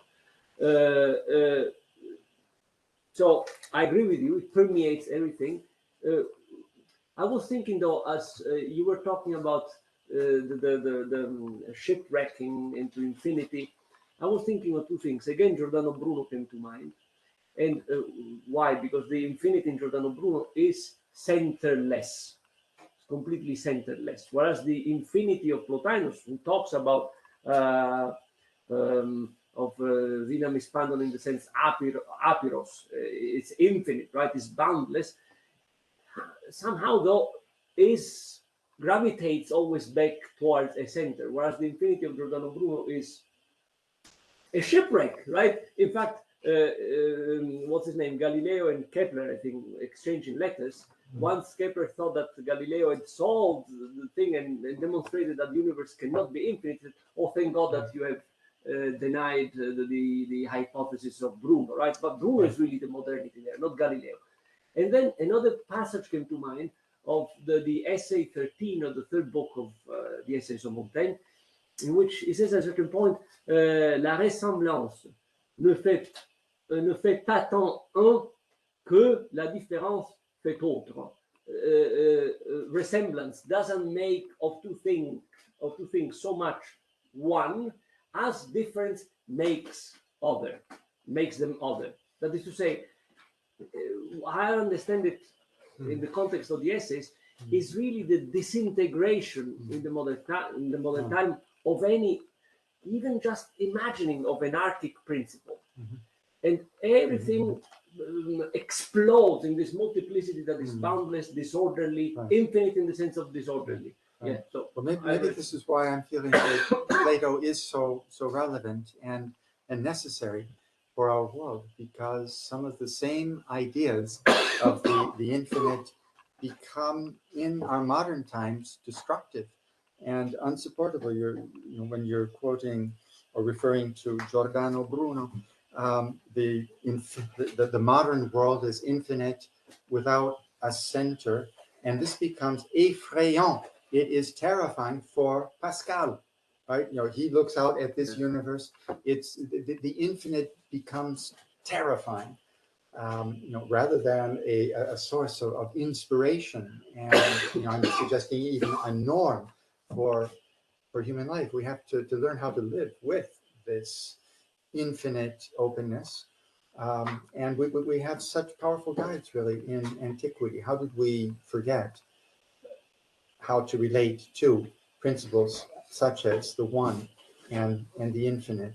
It's because in modernity, I think, we have made fundamental reality our physical empirical being. That this is real, and even phenomenology, generally, it's the perception of by the senses that counts as the baseline of reality. And then there's certain idealizations that go on top of that as superstructure. For Plato, this is not the ultimate real, and in fact, this is only a copy. see, And that's what you resist. Still thinking of Montaigne, alongside Montaigne, what I would answer here, basically, you're saying that the bounding principle is to be found in a dimension, so to say, that is connected to our dimension, Yeah. but is beyond, right? Well, all right, yeah. So, Yeah. No. if I say it's this other world, First of all, that, But Wait, sorry, I have a question first. just to finish this thought, as a way of not provocation, but opening up for Yeah. further discussion. Still in Montaigne, in the essays on which one is it?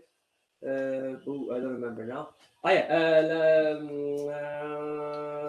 Le divertissement, on divertissement, l'art du divertissement. He says that he consoles people not by telling them, oh, you know, death is not, or your evil, your bad time now is not absolute. No, he makes them think of other things. That's the starting point for him to conclude that the soul, the human soul, with its intellect and whatever, in reality is not governed by intellect, but is governed by little things that attract its attention. And the soul and the so-called rational power is the thing that actually flows around. What is it that is stable? The body. So you want to have something stable to anchor yourself to, look at your body. Because your body is regular. Your body tells you what to do. So again, the modern answer of Montaigne would be not to look at some kind of other dimension, however conceived. Just look at the fact that how things and your body yourself behaves. Yeah. well, this turn towards the body has certainly taken critical theory by storm in recent decades. That's right. The body, becomes the baseline, and I want to receive that. There's certainly a lot to be gained by focusing on the body, but not as if it were an object at our disposal that we know exhaustively. The body is an infinite mystery in itself. Yes, I agree. And that's the enterprise of Montaigne in many ways, I think. Okay. For you have a question, I think Michał has a question. I have a brief one.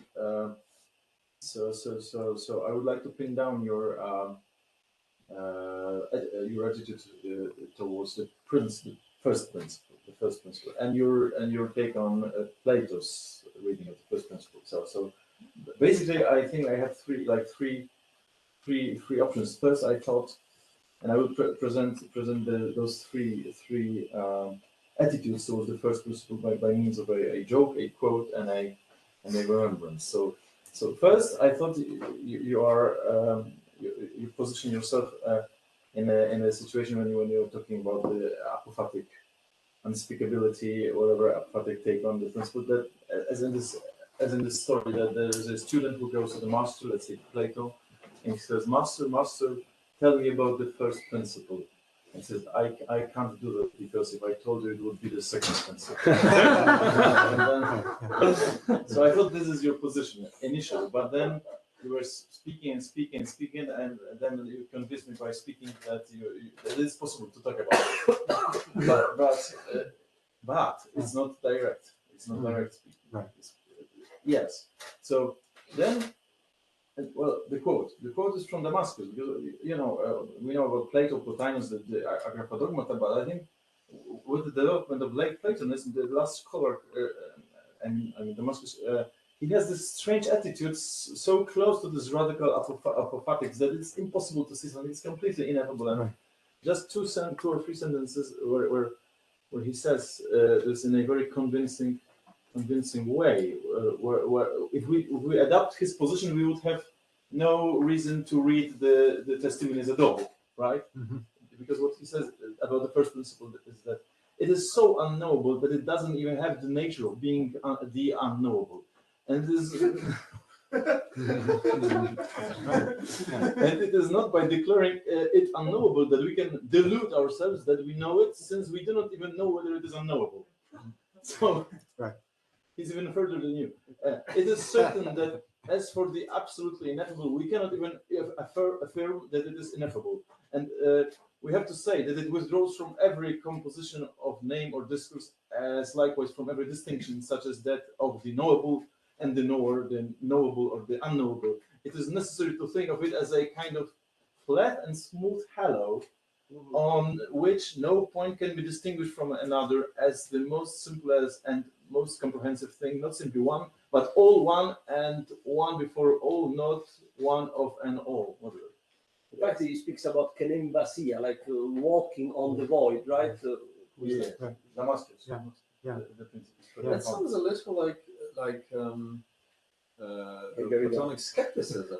Well, yeah, metaphysical Sure. skepticism. No, Damascus is a product of skepticism, Where you among can't other even currents. say whether you have or don't have knowledge. That's right, absolutely. Yeah, You know, but then- what you're reading is actually it's quoted in my book on what cannot be said, in the chapter on So Damascus. I'm Yeah. correct by Yeah. quoting this very proper here in this context. But then there is this opposite, let's say, stance, which was presented here to us a few years ago, where a Dominican monk gave a lecture. This is important. Regards, and he said just the opposite to the joke that if I describe it, it would no longer be the first principle, Right. because he said the first principle is completely knowable. This is Okay. God Right. given to us by means of revelation, and we know about it. We can describe it. It's revealed to us. But the second principle, we cannot say anything about it. It's occluded in darkness as this female, feminine, maternal, whatever thing that is so scary to me that I cannot talk about it. So that's the opposite, you know, that. Right. But I don't think it's your position. And I think well, then yours that is would the go first- I think that would go a direction of Gnosticism and not really be true to Plato, who does really adhere to the one. Yes, but if we're going to be this- terrified by this second principle, then it becomes an But independent if it's God. if it's unordered, and Yes. therefore we can know only that which is orderly and ordered, that would make sense that you cannot know the second one, the unordered one. If we only can know what is ordered, as we here agreed. Right, but if it gets out of control, you know, in a Platonic universe, everything is actually under the control of the good Well, and let the me one. finish the question, I'm and- sorry. No. But Yeah. the final point is that you said that the Aussparungsstellen are a place for the Ereignis, for the manifestation of a certain, in a certain sense, but not, as far as I understand, not a discursive manifestation. That is, I think they're marking the place for what would be then filled in by an Ereignis, a divine epiphany in the mysteries, but that they make a space for that which you cannot mediate discursively. So he backs off from discourse. But I don't think that it would be filled in by his oral teaching in the academy so much as making a space for a visitation of the divine. So it's neither the first nor the second position, because we've discussed the question of attainability. It's perhaps unspeakable, but not unattainable. Right. Would you agree? This is what my impression of your position after hearing your lecture. Yes? Right. I think that we need the representation of what we're going to attain. Attainability, we're within the realm of discourse here. If there's something attainable, it's already there. You know, like Buddha, you don't go anywhere for it. If you have to attain the first principle or the truth or the good, it's already done. And only realizing that you already have it. So this would be the kind of attainment. Isn't Ereignis a kind of attainment? Okay, let's say it is. And you know, when you're talking about the first principle, and you know, is it then identified with everything? It's not. We have to objectify in order to think at all. But the challenge of apophatic thinking is then to undo, you know, to recursively think against that inevitable objectification. So that, sure, this first principle, not really out there, that's one way of thinking of it. We realize it in our relations among ourselves, one another. And sure, so that it is, so it's in all. Damascus, with his radical skepticism, is moving this direction.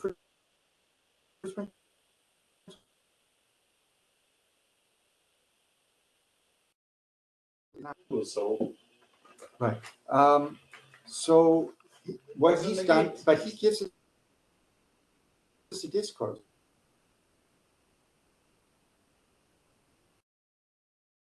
like instead of making Ausschweifstellen, you enter the realm of paradox and thereby Yes, right. creating kind of a point or whatever. Right. And I do think that that's kind of the destiny of our language and our dialectic. It brings us ultimately to paradox and aporia. And, you know, the more we reflect, the more we come to the realization that, you know, all of our language, by its exclusive nature, the differential nature of language, it's dividing up something that in and of itself doesn't have divisions. The lesson of paradox, even the Buddhist master would teach by means of paradox to wake up to some kind of enlightenment. And, you know, but I think that pushing the various ways that we have of conceptualizing the good, the first principle to the limits is the right way for us to persevere in our endeavor and to attain. But it really is, you know, for Wittgenstein, you climb the ladder and then you push it away. The discourse is not going to grasp ultimately the object, but it does train us and then enable us to open ourselves in the right way, you know, towards one another. And, you know, your Dominican friend, God, and he said, you know, God is everywhere. It sounds a little bit like he didn't say that. What did he say? Knowable because it's revealed. Knowable. The first principle, God is knowable and is known because in fact is revealed. Right. Yeah. Yeah. You know, I was going to say that to think of the first principle, I would resort really to theology as a, you know, way of conceptualizing, in many ways of conceptualizing God, and ultimately negative theology, since it's the non-conceptualizable par excellence, just as Damascus is saying, which is at issue in theology. And, you know, he's a kind of a theologian as well. Damascus, a Neoplatonic. Protologian, perhaps. Okay, yeah. No. Yeah. Okay, thanks.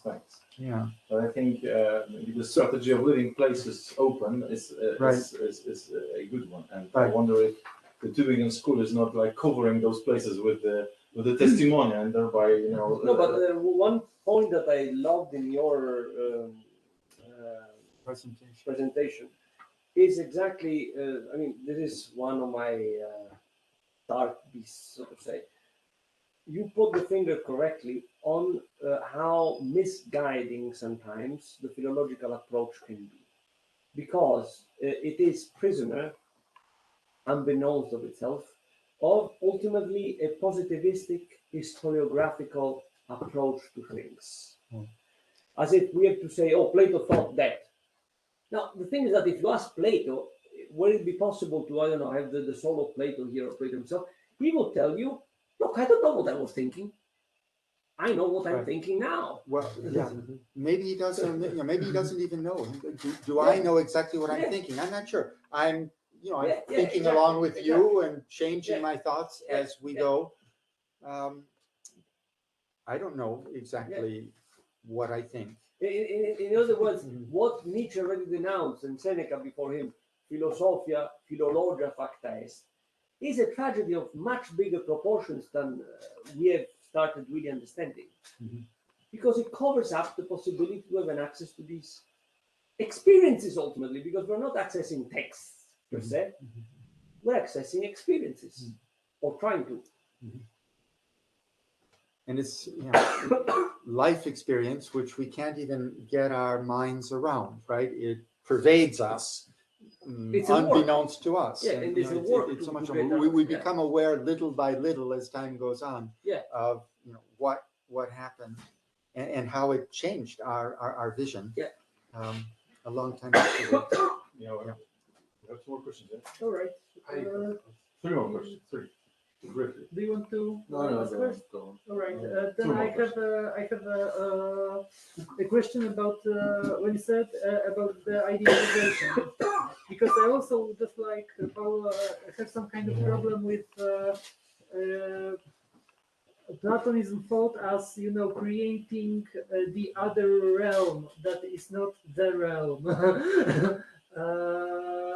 But when you said about the idealization as a mean to kind of protect the autonomy of reality from kind of tyranny of objectification of the thought and language.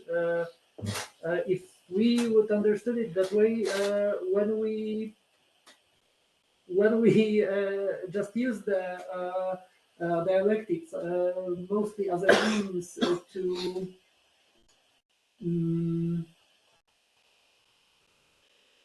destroy that fixed, closed positions that we are sometimes struck in, then there's no more need for the other realm. I mean, the transcendence is the transcendence of things apart from the thought and language, which is also a thing, but it's also a part of the same realm, right? Right. And that way the reality itself becomes the ďagрафa dogmata. Okay. Yeah. Ultimately there is no need for the other realm. I do have a certain predilection for the other realm or the other world because of my grounding in Dante, right? And Dante is the poet of the other world and the three other worlds. And so I do find myself trying to defend the language and the myth of. But you still can do this without, creating the realm of ideas. I mean, you can still have, eschatology and myth and things like that without saying that things are not real. Okay, that's right. I don't want to say really that things are not real, although I want to say that the ultimate reality and the core of their reality is a shared reality, and that it's beyond the individual incarnation. But no, there's a full reality, and yet it is referred to and dependent on a higher reality. Now, about idealization, it can go two directions, and I think I'm absolutely in agreement with what I was hearing in your comment, because it can be a mode of objectification. And Plato objectifies these ideas. This is what we all learn in Philosophy 101, right? They're objective existing entities. Usually idealization is perceived as objectification, and I really liked it, described it as a mean to do the opposite.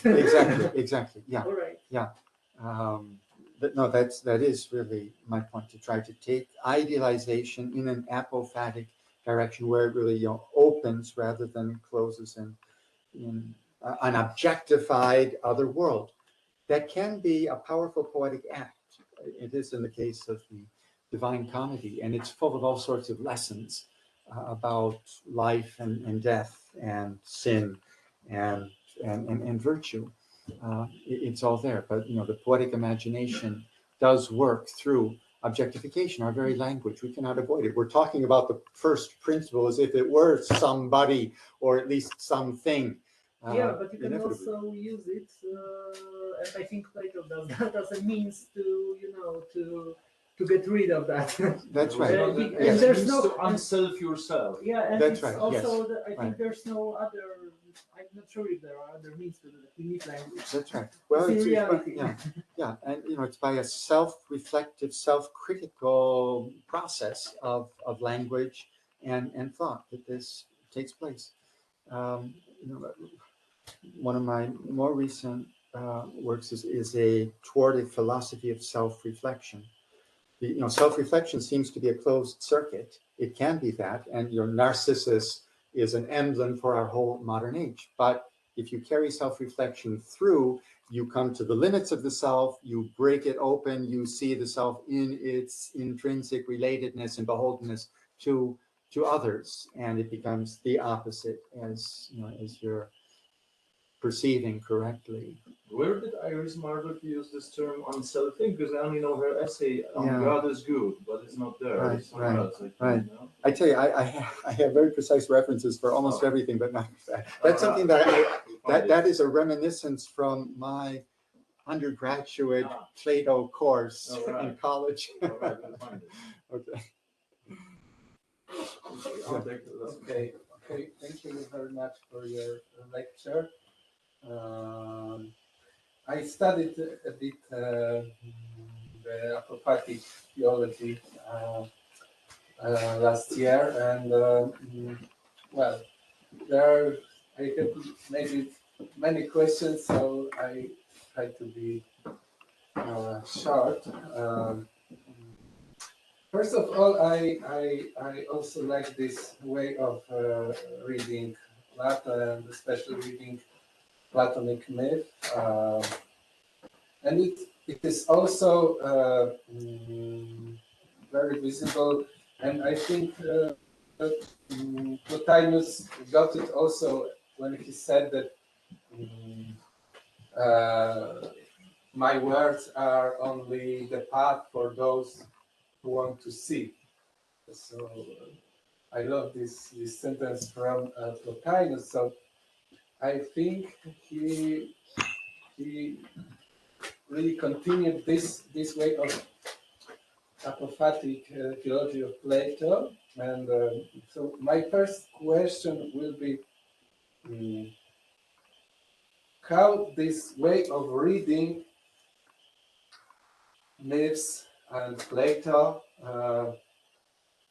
goes to reach the goal of I don't know, knowing or meeting the principle or God, because I was talking, for example, yesterday with Andre, and we talk about that reading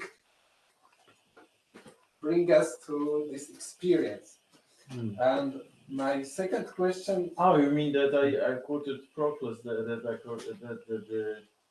the dialogues of Plato are from the theurgic function. They are like symbols. Symbols. Yeah, so, and my second question, because I think you could agree that in antiquity the negative theology is mainly Platonic, but after since Iamblichus, I think it comes more and more negative because of this inventing higher and higher one, which has been still more and more unsayable, and there is also the other side of this story, the theurgy, and I remember one crucial argument of Iamblichus. He says of these things that requires the ergon, the experience of ergon, we cannot speak with the words. The words are yes, and many times he says of the philosophy which is not yes, it's not enough. So we need theurgy. So what do you think? Why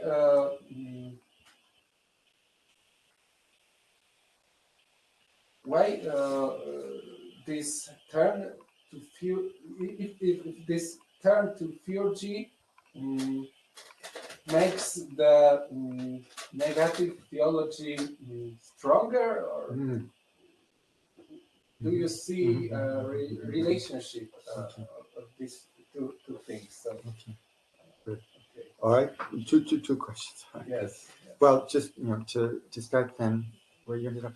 The theurgy was interesting. It came up with Lloyd Gerson as well, and he saw it as a response to Christian sacraments and trying to have something equivalent within the Platonic tradition. I find that very interesting.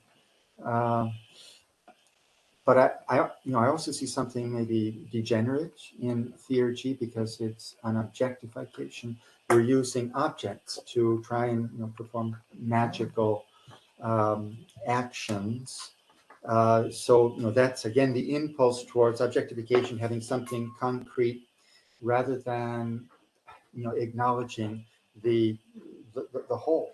And acting in harmony with the whole universe, even though that's one side of the reaction to theurgy.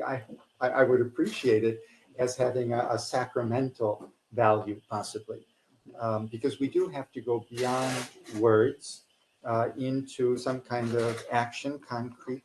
The mysteries have lots of ritual acts and symbolic objects, seeing. This is then the other, maybe the first question that you're asking is, the goal of knowledge is often said to be seeing.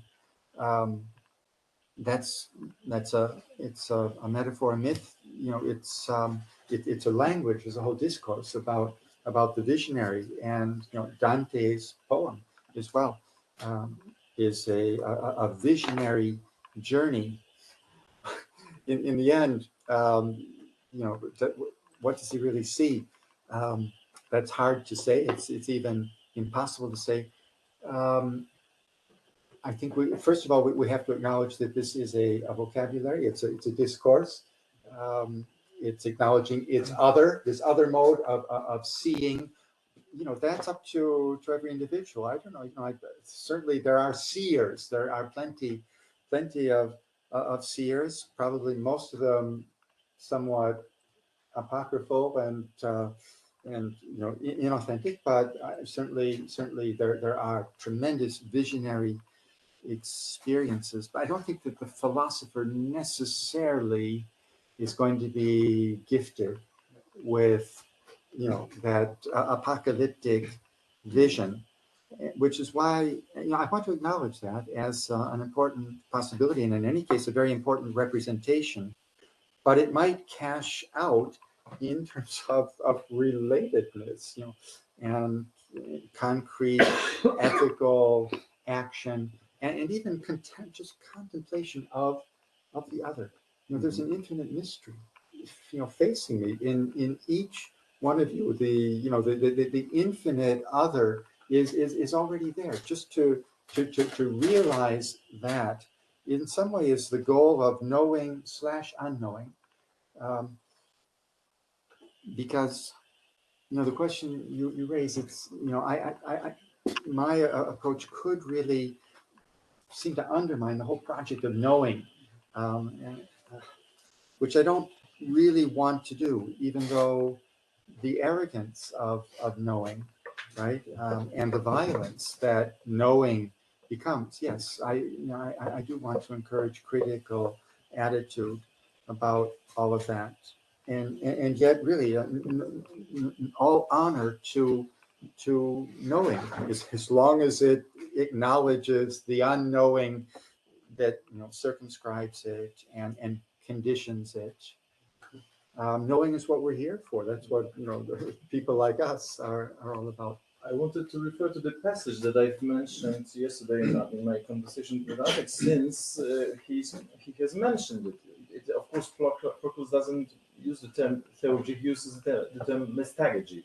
But anyway, it is somehow in line with your position, somehow perhaps not. I wonder what's going to be your take on it. This is a brief passage because I think Antek is interested in it. You might be as well. So Proclus in 1:1, in book 1:1 of Platonic theology, says, "I maintain that the mystagogy concerning divinity itself, established in its purity on a sacred pedestal and lasting forever among the gods themselves, initially was revealed to those who are capable of realizing it in the mortal world, to the hierophants, and especially to one man, Plato.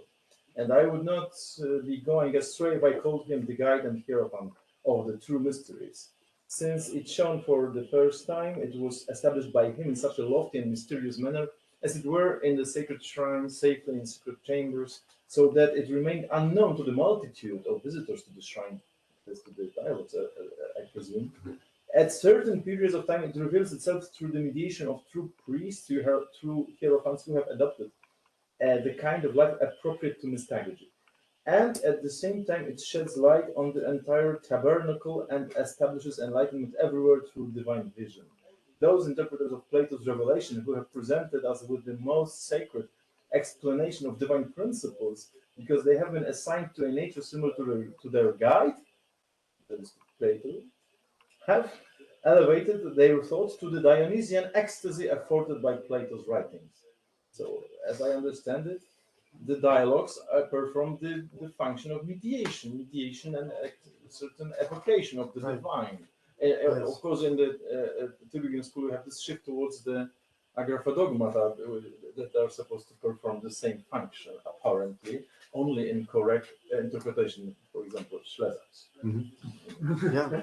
Well, no, evidently, Proclus, The parody, like Plotinus, was a very devout person. And philosophy was definitely a form of worship for him in religious cult. This is not a modern contemporary language that we're speaking, but this rhetoric, although softened and somehow tempered, is repeated by various interpreters of Plato. Absolutely, yeah, mystagogy, and there's a direct connection with Dionysius the Areopagite. Proclus is taken over. Actually, that's how we are able to date Dionysius the Areopagite, because he's copying passages straight from Proclus, and otherwise he was supposed to have been the disciple on the Acropolis at Athens, converted by Saint Paul in Acts, and that was believed. Had to fall from the horse in order to be there. Yes, that's right in Damascus. But we were able then to date and the Corpus Dionysiacum at about the turn to the 6th century, between the 5th and 6th centuries, because of the presence of Proclus. So his mystagogy, yes, it's definitely, and his book is titled, right, the Platonic Theology. No one writes such books anymore. I think it was a sacred book, or it was a very favorite book for Cusanus as well. Ficino was the last one to write. No, Franz Taylor had a similar approach. Right. Right. So there's a positive, they go together. There really is there's a positive religious practice and a cultivation, in theological, mystagogical terms. But he's also a negative theologian. But when you entitled your book Platon's ungeschriebene Lehre or even Erfahrung, you get as close as possible to entitle it Plato's theology, right? Okay. Yes. That's what I mean. That's why Schaeffer is too radical to be accepted. I don't see her referred to, and that's why even Gerson is in the minority of the academy. Well, I do see him referred to quite a lot, and very prestigious. Sure. But I've read with Begeisterung, the books by Schaeffer, but I've really not seen them taken up anywhere. Surprisingly, well, you cannot be explicit anymore theologically. You need to use certain figures of speech to point, but not directly. That's Otherwise, you will be excluded from the offend against the secular academy. Discourse, you know what I mean? Okay. Yes, I do know what you mean. Yes. But in the ancient times, for the Neoplatonic philosophers, that was not prohibited or even frowned upon. It seems it was very much a part of the life of Plotinus as well. I mean, we read his life in Porphyry about how devout he was, praying every day. And I like to think of that as a possibility for us as well, to rather than just living out and to the desperate end, our epic of the death of God, can we not still attingere, take something from these sacred sources. We don't have to be despisers of religion. We can be nourished, I think, and that's why studying the Neoplatonic and now even the Platonic theology can, I think, really nourish that kind of sensibility, that kind of theological vision. As I've mentioned, my own basis is really Dante, and another theological culture, and yet there wouldn't be Dante without this Neoplatonic tradition, which comes to him even through the scholastics. And it's sure Aquinas, but Bonaventure is close.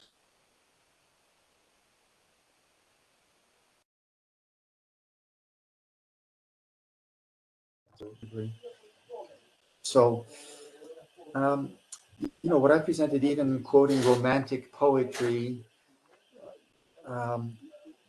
they were reviving a religious vision as well. They were turning back to the Middle Ages in many ways, and that is part of my own sensibility as well. And I don't want to make it anti-secular at all.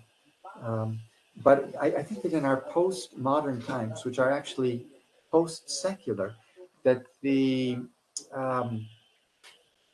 secular paradigm, it had such a hold, certainly on the academy and on our whole culture, that is broken down because we've come to see that secularism based on science as the revelation of the only truth has run into trouble, right? Has run up against some of its limits. And the evidence of the environmental crisis we have before us, and in so many ways we're finding ourselves persecuted by our the technological a technological apocalypse really is upon us.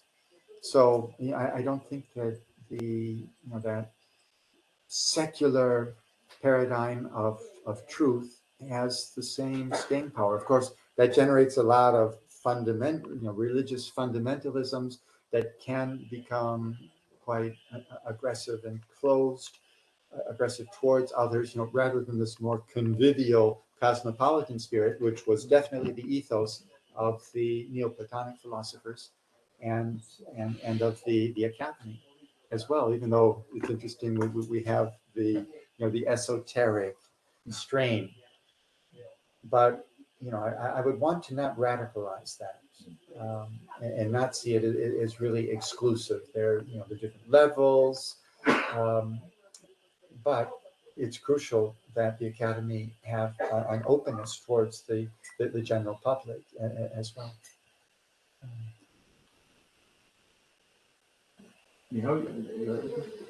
Yeah, I would a lot. We've been talking for so long. I don't know. Maybe you're tired. Please, and yeah, Sure. So maybe you could take it sort of one at a time. Okay. So first of all, if you could sort of provide your comment on that. So to what degree would you see an affinity, or maybe even you would perhaps see it as almost the same practice, but this practice of apophatic philosophy and philosophy as therapy in the different Chinese, right? Where just very briefly, the way I understand it, and sort of reading it in light of this biography, is that a thorough cleansing of your concepts and cleansing of some misconceived hopes that pure knowledge or pure reason will provide you with ultimate knowledge. So once you get rid of that, what does he do? He goes to he turns to praxis. He turns to an activity of life, building houses, teaching kids in schools, and so on.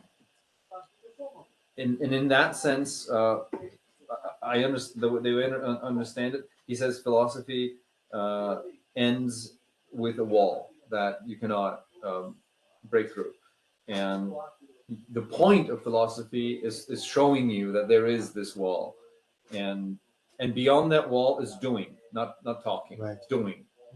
Yeah. And yeah, would that be similar with Well, apophatic philosophy You know, does? I don't really base myself on Wittgenstein, but even in this paper, I was alluding to Yeah, you Wittgenstein did a few times, yeah. explicitly because I realized in developing my way of thinking in this context, I did find that, well, this is actually Wittgenstein, who is, of course, a major figure in apophatic, modern apophatic tradition, but not one that I tend to rely on very much. And yet, certainly, the idea of philosophy as a therapy, and exactly what you're saying are some of the motifs that I became aware of. This is really the Wittgensteinian kind of apophaticism, and I actually did then name him because I thought that is a connection that a lot of people recognize, and would help to contextualize.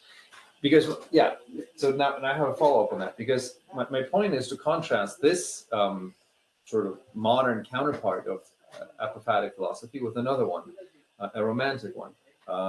Because the way I understand this take on philosophy as therapy in Wittgenstein is that Wittgenstein has very little hope and little expectation of philosophy. The way I understand him is he's saying philosophy will get you not very far.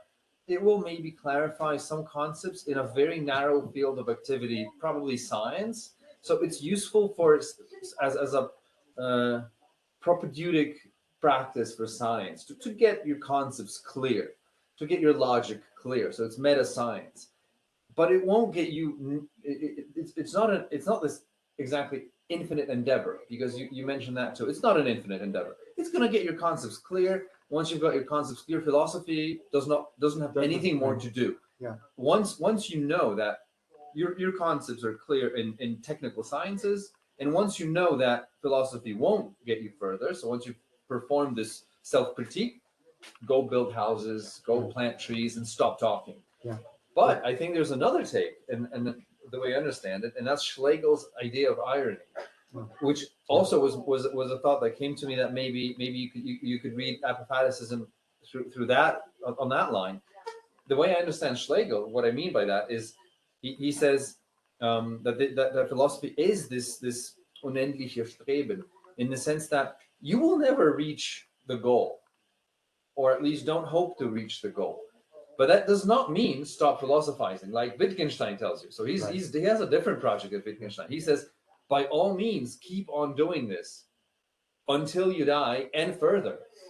Only remember one thing, I mean, I'm enraptured by his idea of irony. He says, whatever conclusion you come to, take it seriously and don't. At the same time, say God is triune. Right. But he's not, and remember, he's not. In other words, remember that at any conclusion that you come to, take it seriously, but transcend it. But go beyond it. Well, that is very clarifying. That's wonderful, because that's the reason you're reminding me now of the reason why I don't really follow Wittgenstein. Exactly for that reason, because we do remain philosophers. Plato it's philosophical life and death that we're pursuing, rather than having philosophy become irrelevant. And sure, the whole analytic school really has more of an instrumental view of philosophy, whereas we're living and breathing philosophy, and it's a vehicle, not just an instrument. It's a vehicle really to our own self-transformation and realization. And sure, it does proceed, I think, on a principle of irony. I guess you could contrast these two approaches. Wittgenstein tells you, whereof you cannot speak, thereof you must be silent. And Schlegel would probably reply, whereof you cannot speak, do speak by all means. Exactly. Right. And don't believe what you say, but keep trying. Yes, that's exactly right. So, the part of Wittgenstein that really is relevant here, the therapeutic side, which, that it did occur to me. This is where I can use Wittgenstein, because usually I don't feel attracted. And you've really brought out the reasons for that. And for the whole conception of just philosophy. one more suggestion. So on that line, if we side more with the Schlegelian sort of ironic approach, self-ironic approach, would apophaticism, as you understand it, approach this idea of philosophy as a spiritual exercise, the adotic Sure. idea? Yeah. What was the last one? You're saying? Pirado. Yeah, ado. That in other words, the way I understand is that the aim of philosophy is to put you as thinker in a certain state, in a certain lived state. Yes. Perhaps to make you realize something, to make you attuned to, like you say attuned to the other, for instance. Sure. And not to reach conclusions. The aim of thinking is not to reach conclusions on that take. Right. But to say develop a certain a state of mind and body, perhaps also. Absolutely. I mean, neither do I want to categorically exclude reaching conclusions, but they're always provisional. Yeah, of course. Yeah. Okay. But that's another structure that we use. But so there's the irony is that we use it, mais quand même. We use it knowing that its use is limited. And sure, it's only really the limits by facing off against certain limits. I think that we're able to relativize our own activity. That's a kind of irony as well. This is all about sort of a self-relativization in the name of honoring, contacting the absolute. This is not. Actually, Apophatic is not skeptical. In the end, Damascus gives us a certain skeptical version, but I think that it can flip over, even in Damascus, into a recognition of the absolute. Okay. I have a new question, but I think it will be better if you give it a little rest and attack you during the road to restaurant. Okay. Thank you.